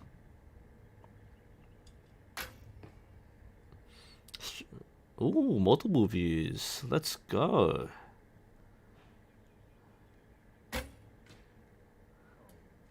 Was that a good shot or a bad shot? Oh, damn. Look at the arrow. I saw the arrow. Yeah, that. I say that when I'm Robin Hood, but that is definitely a flyer. That is epic. Not sure your aim at, to be honest. Aim at target or just stumping? But that's pretty cool. Alright, let's do some shooting on. Let's do that analysis. Okay, so we've got 3 under. Let's watch the technique here.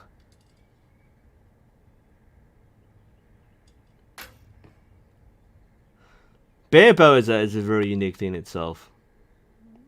Alright, structure-wise, okay, the final format, the format full draw is actually pretty decent. Okay, it's got a straight arm here, follows the line of the arrow. Grip's actually good. As a picture, this looks okay. The process maybe was something we might look at, but the picture's okay. This is why you do video, not photo. Photo can be perfect. Video's in line. So I think what Michael's done, is that Michael? Yeah, I think Michael's done here is he's built a good process in, so it's repeatable to what he's used to. There's a bit of muscle movement to get used to, especially shooting in outdoor range like in a field like this. It's not consistent, so you have to adjust. That's fine. I mean, like some people could point out that head movement might be less than optimal, which might be true. It might be necessary to kind of get used to this particular elevation and this 3D target, but that's okay. I mean, structure-wise, clean line there. You can see you're shooting string walking, so it's not going to be the exact space each time, but it's a pretty clean line. It's a pretty clean shot. That release was good. It's a little okay. Given it's 3 under, it'll come out differently. That's actually not bad. Fingers are nice and relaxed there. Comes out nicely. This one though, I'm not sure if he meant to hit what he's meant to be hitting. So I'm not sure exactly what happened there. But things up to this point look actually really good. Okay? For bare bow, it's shaky, but it's bare bow. That's the appeal of it, right? This is why people wait, but I'm not knocking weights here. It is a little shaky, but bare bow's like that. That's part and parcel of that.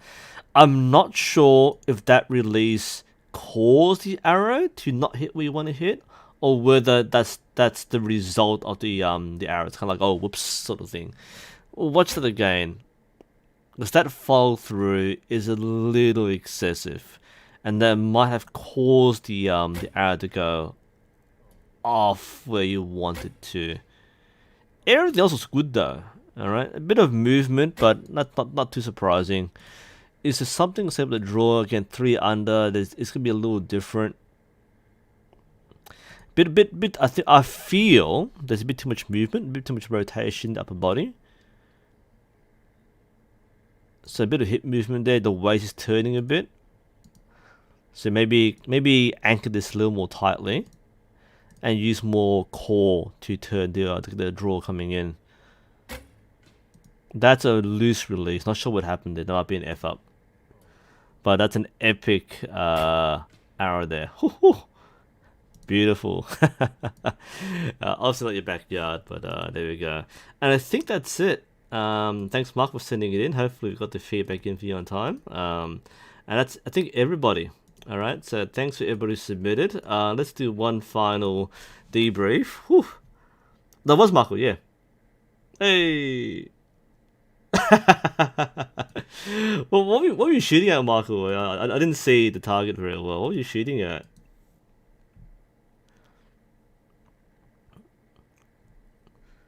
Tri-liners, they can be overpriced. What is basically a 3D printed piece of plastic? They can be a bit overpriced.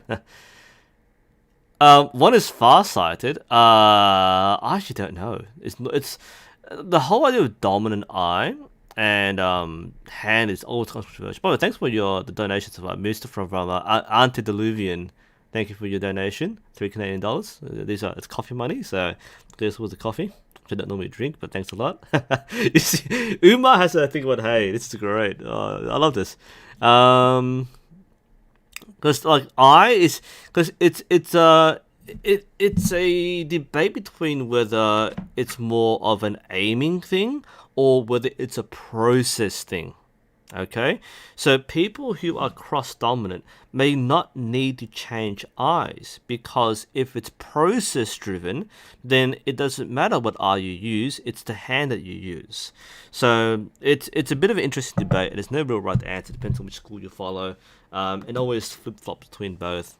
People normally parrot the eye dominance thing because they treat it like an aiming process, but those who treat it like a physical process will go for hand.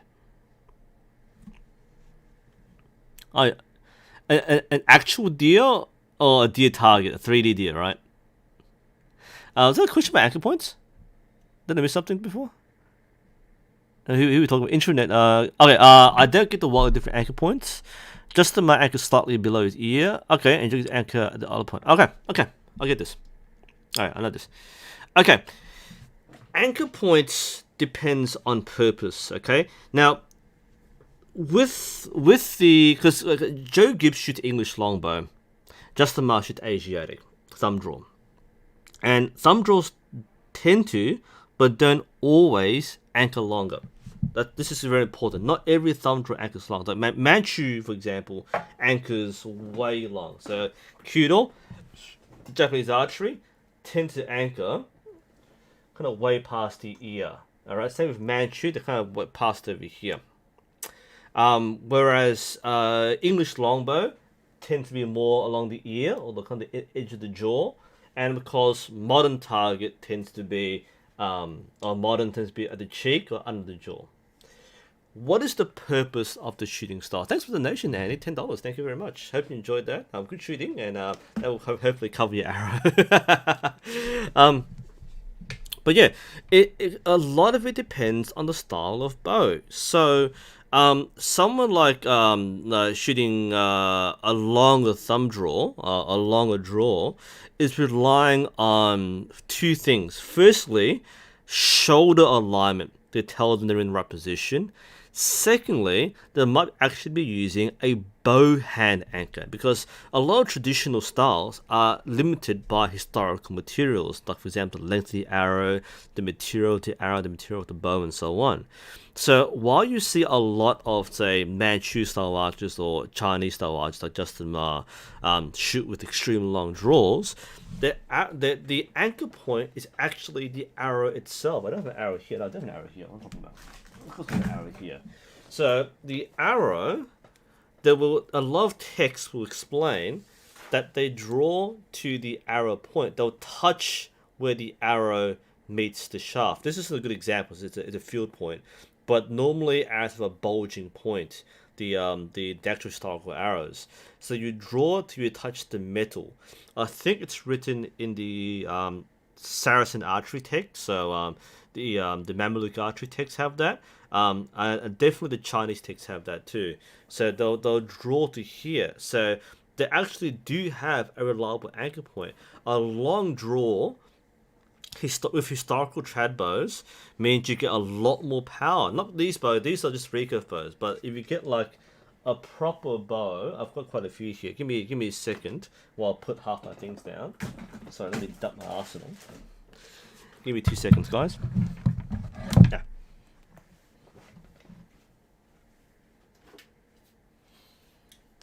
I actually do have my my Ming bow here. I haven't strung it. I don't want to string a 50-pound bow by hand right now. But this is the 54-pound Hungarian bow. All right, and look, these bows function extremely well when they are under a lot of tension. All right, I can't think I show this on camera, but like if you draw back further and further and further, you actually gain a lot of mechanical advantage. I popped my shoulder there. Ouch! Don't do that way.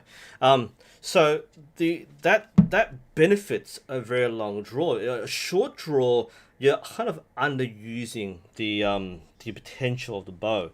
So that's kind of why a lot of trad styles will have a longer draw to maximize this particular shape, because a longer draw means much more power. Like the draw force curve on these bows is greatly stacked towards the end. That's the mechanical benefit of a long draw. Much more power, and considering the historical use of bows was hunting and warfare, then you want that power for more velocity, greater distance, greater penetration, and so on. So there's a reason why people probably would use a long draw. I would also posit that in a combat situation, you are more likely to replicate large movements. So being able to draw wide and long is going to be easier to do so under pressure then kind of being targeted, kind of very precise like this. So there might be a big, especially when riding horseback, where you can't really anchor as much. It's kind of like you draw to the ear, you draw to the cheek, you use the feather as an anchor point. Like these, a lot of things, and you gotta understand, historical archery techniques, a lot of it is target shooting, not warfare, but target shooting. So many techniques are only used for target. Many techniques are only used for war, and some are used for both. So you can't just say this is used for every single thing. You've got to look at the context in which this particular method is used. All anchor points have a function in some way, and some styles have multiple anchor points. Turkish archery or Ottoman archery or Middle Eastern archery, they can anchor at the eyebrow, they can anchor at the ear, at the nose, at the beard or the mustache or the lips or the jaw. Different anchor points for different purposes. One is preference, but one is typically depending on what you are doing exactly. And again, people often forget that there is a bowhand anchor.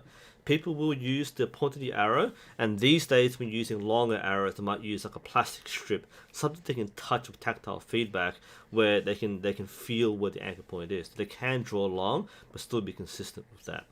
Again, modern archery tend to be more focused on consistency. So the longer draws are hard to be exactly right every single time. It's going to be some variation. The more you draw, the more variation it is. There's less reference points here. So because modern archery is fixated on target shooting, and by extension modern traditional archery, which sounds weird but that's a thing, modern trad shooters are based off target shooters. So the techniques are more acquired from target shooting and adapted to hunting and trad shooting. So that's why the idea of having consistent points on the face, for example, having a cheekbone or having a jaw, are more desirable in target shooting because you don't need to be practical, you need to be consistent. That's having bone alignment is far more consistent than having, say, ear alignment and so on. Whereas someone shooting English longbow, for example, someone like Joe Gibbs who's shooting a super heavy bow, they're trying to maximize the body structure. So you can't shoot an English longbow the way you shoot an Olympic bow, because our body can only handle a certain amount of weight using only upper body. Using a 120-pound bow, 180-pound bow, or 200-pound bow, which Joe Gibbs shoots, you can't do like Kisik Lee on a 200-pound bow. Right? You can't do that. So that's why the techniques are quite different between target shooting and historical shooting with heavier bows. Because heavier bows are meant to be shot in a style which maximizes the entire body structure. A bit less so with target shooting modern day, which is mostly upper body only. That's a really big difference between the anchor points. So that's an extended discussion, a bit tangential, but hopefully that covers the question there. How come Turkish bows have a long draw? Because it's not necessarily beneficial to draw long. Turkish bows are quite short. They're mostly based on horseback shooting, and horseback shooting doesn't benefit from long draws. Manchu archery, for example, have very long bows, and they're mostly shot from foot. That's why you have extremely long foot archers. Whereas the Turkish archers are actually mostly mounted archery. So you don't have long bows on horses as much. You don't have long draws as much. It's mostly based on horseback. On horseback, it's a lot more compact. You kind of underdraw and you shoot instinctively. You don't shoot long with long bows. That's I think one of the main reasons why would be because historically that's not used for that purpose. Trace the sound. I have a 26.5 draw length. I shoot a 7-inch bow versus my normal bow. I got my PB with long limbs. The reason why, there's probably no reason. It's just probably just you. There probably wouldn't be any mechanical reason why you shoot better on a 70-pound set of limbs. Maybe the limbs feel better for you. Maybe it's a better day. I don't know, but it's not to do with the longer limbs necessarily. Maybe you like to feel a bit better. Oh, so the different draw weights. Look, maybe they feel different to you because the draw force curve is different depending on the length of the limbs. So even though you might have two identical limbs, the longer limbs might feel a bit gentler. So longer limbs are gentler to draw. Shorter limbs will spark a bit more when they reach the kind of optimal draw length.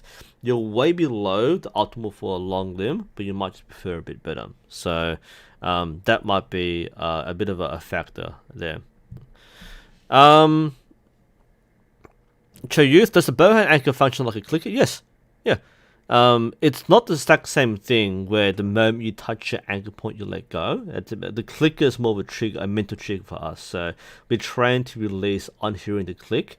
You can try to do that with a bowhand anchor, but that isn't a primary purpose. It's more of a draw length indicator. So that's kind of where it comes from. They're similar, not quite the same though.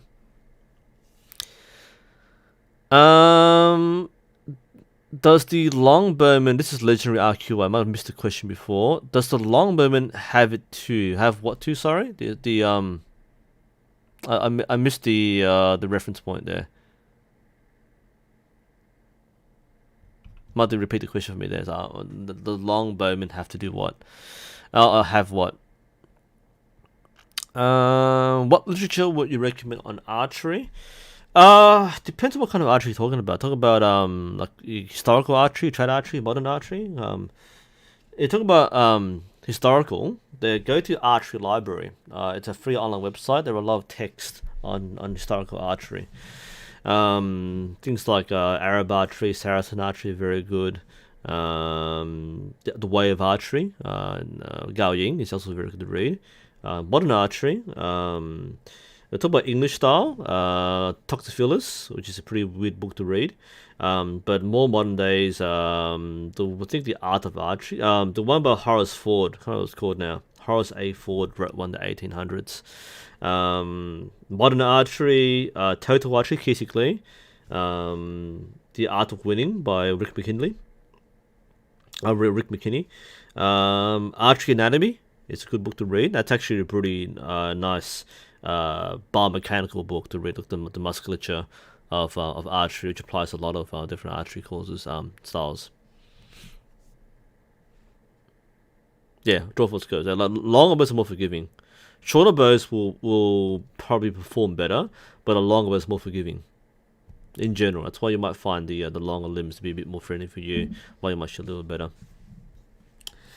Okay, it's been like a 2.5 hour stream. I'm actually really hungry now, so I might just call it there. Thanks to everybody who submitted videos, and hopefully you all got something out of it. Thanks for the donations for those who have sent in a bit of loose change. I really appreciate the donations, and of course, it's been a while since I last did this. I normally do this like once a month, but because during lockdown and kind of not really want to do things, it's been a little tougher, and I'll explain more in detail about what's been happening in my life and all that sort of stuff. And hopefully, look, I want to do more videos, but I can't promise anything because of what's happening right now with lockdown and pandemic, and it's been a little miserable here. But thanks for joining for the stream. It's a long stream, but it's a massive catch up to like the 10 plus people sending videos, and hopefully we've all learned from each other as much as from me. And it was a big thank you to Jared from Rogue Archery. He's an archery coach up in Queensland. He has his own channel, Rogue Archery TV. Definitely follow him on YouTube and Facebook for some more advanced coaching stuff. I'm just a commentator. I don't do a lot of advanced coaching these days, but very, very fantastic to see people joining in, and hopefully you've learned a lot as well. It's been great fun doing this. This for all my stuff up and screw ups. It's been really fun to enjoy you guys again, and had quite a big crowd watching today, and hopefully the timing was good for most of you. We can't always do this because I would normally be at my club right now, but we're in lockdown, so we're sharing with you guys. Anyway, do stay safe where you are. I hope you enjoyed the stream, and wherever you are, whether you're in a lockdown or not, you're looking after yourself, you stay safe, and as much as possible, you maintain that drive and passion for whatever you do. Thanks a lot, guys, for your company. We'll still be signing off, and hopefully we see you soon, and see you next time.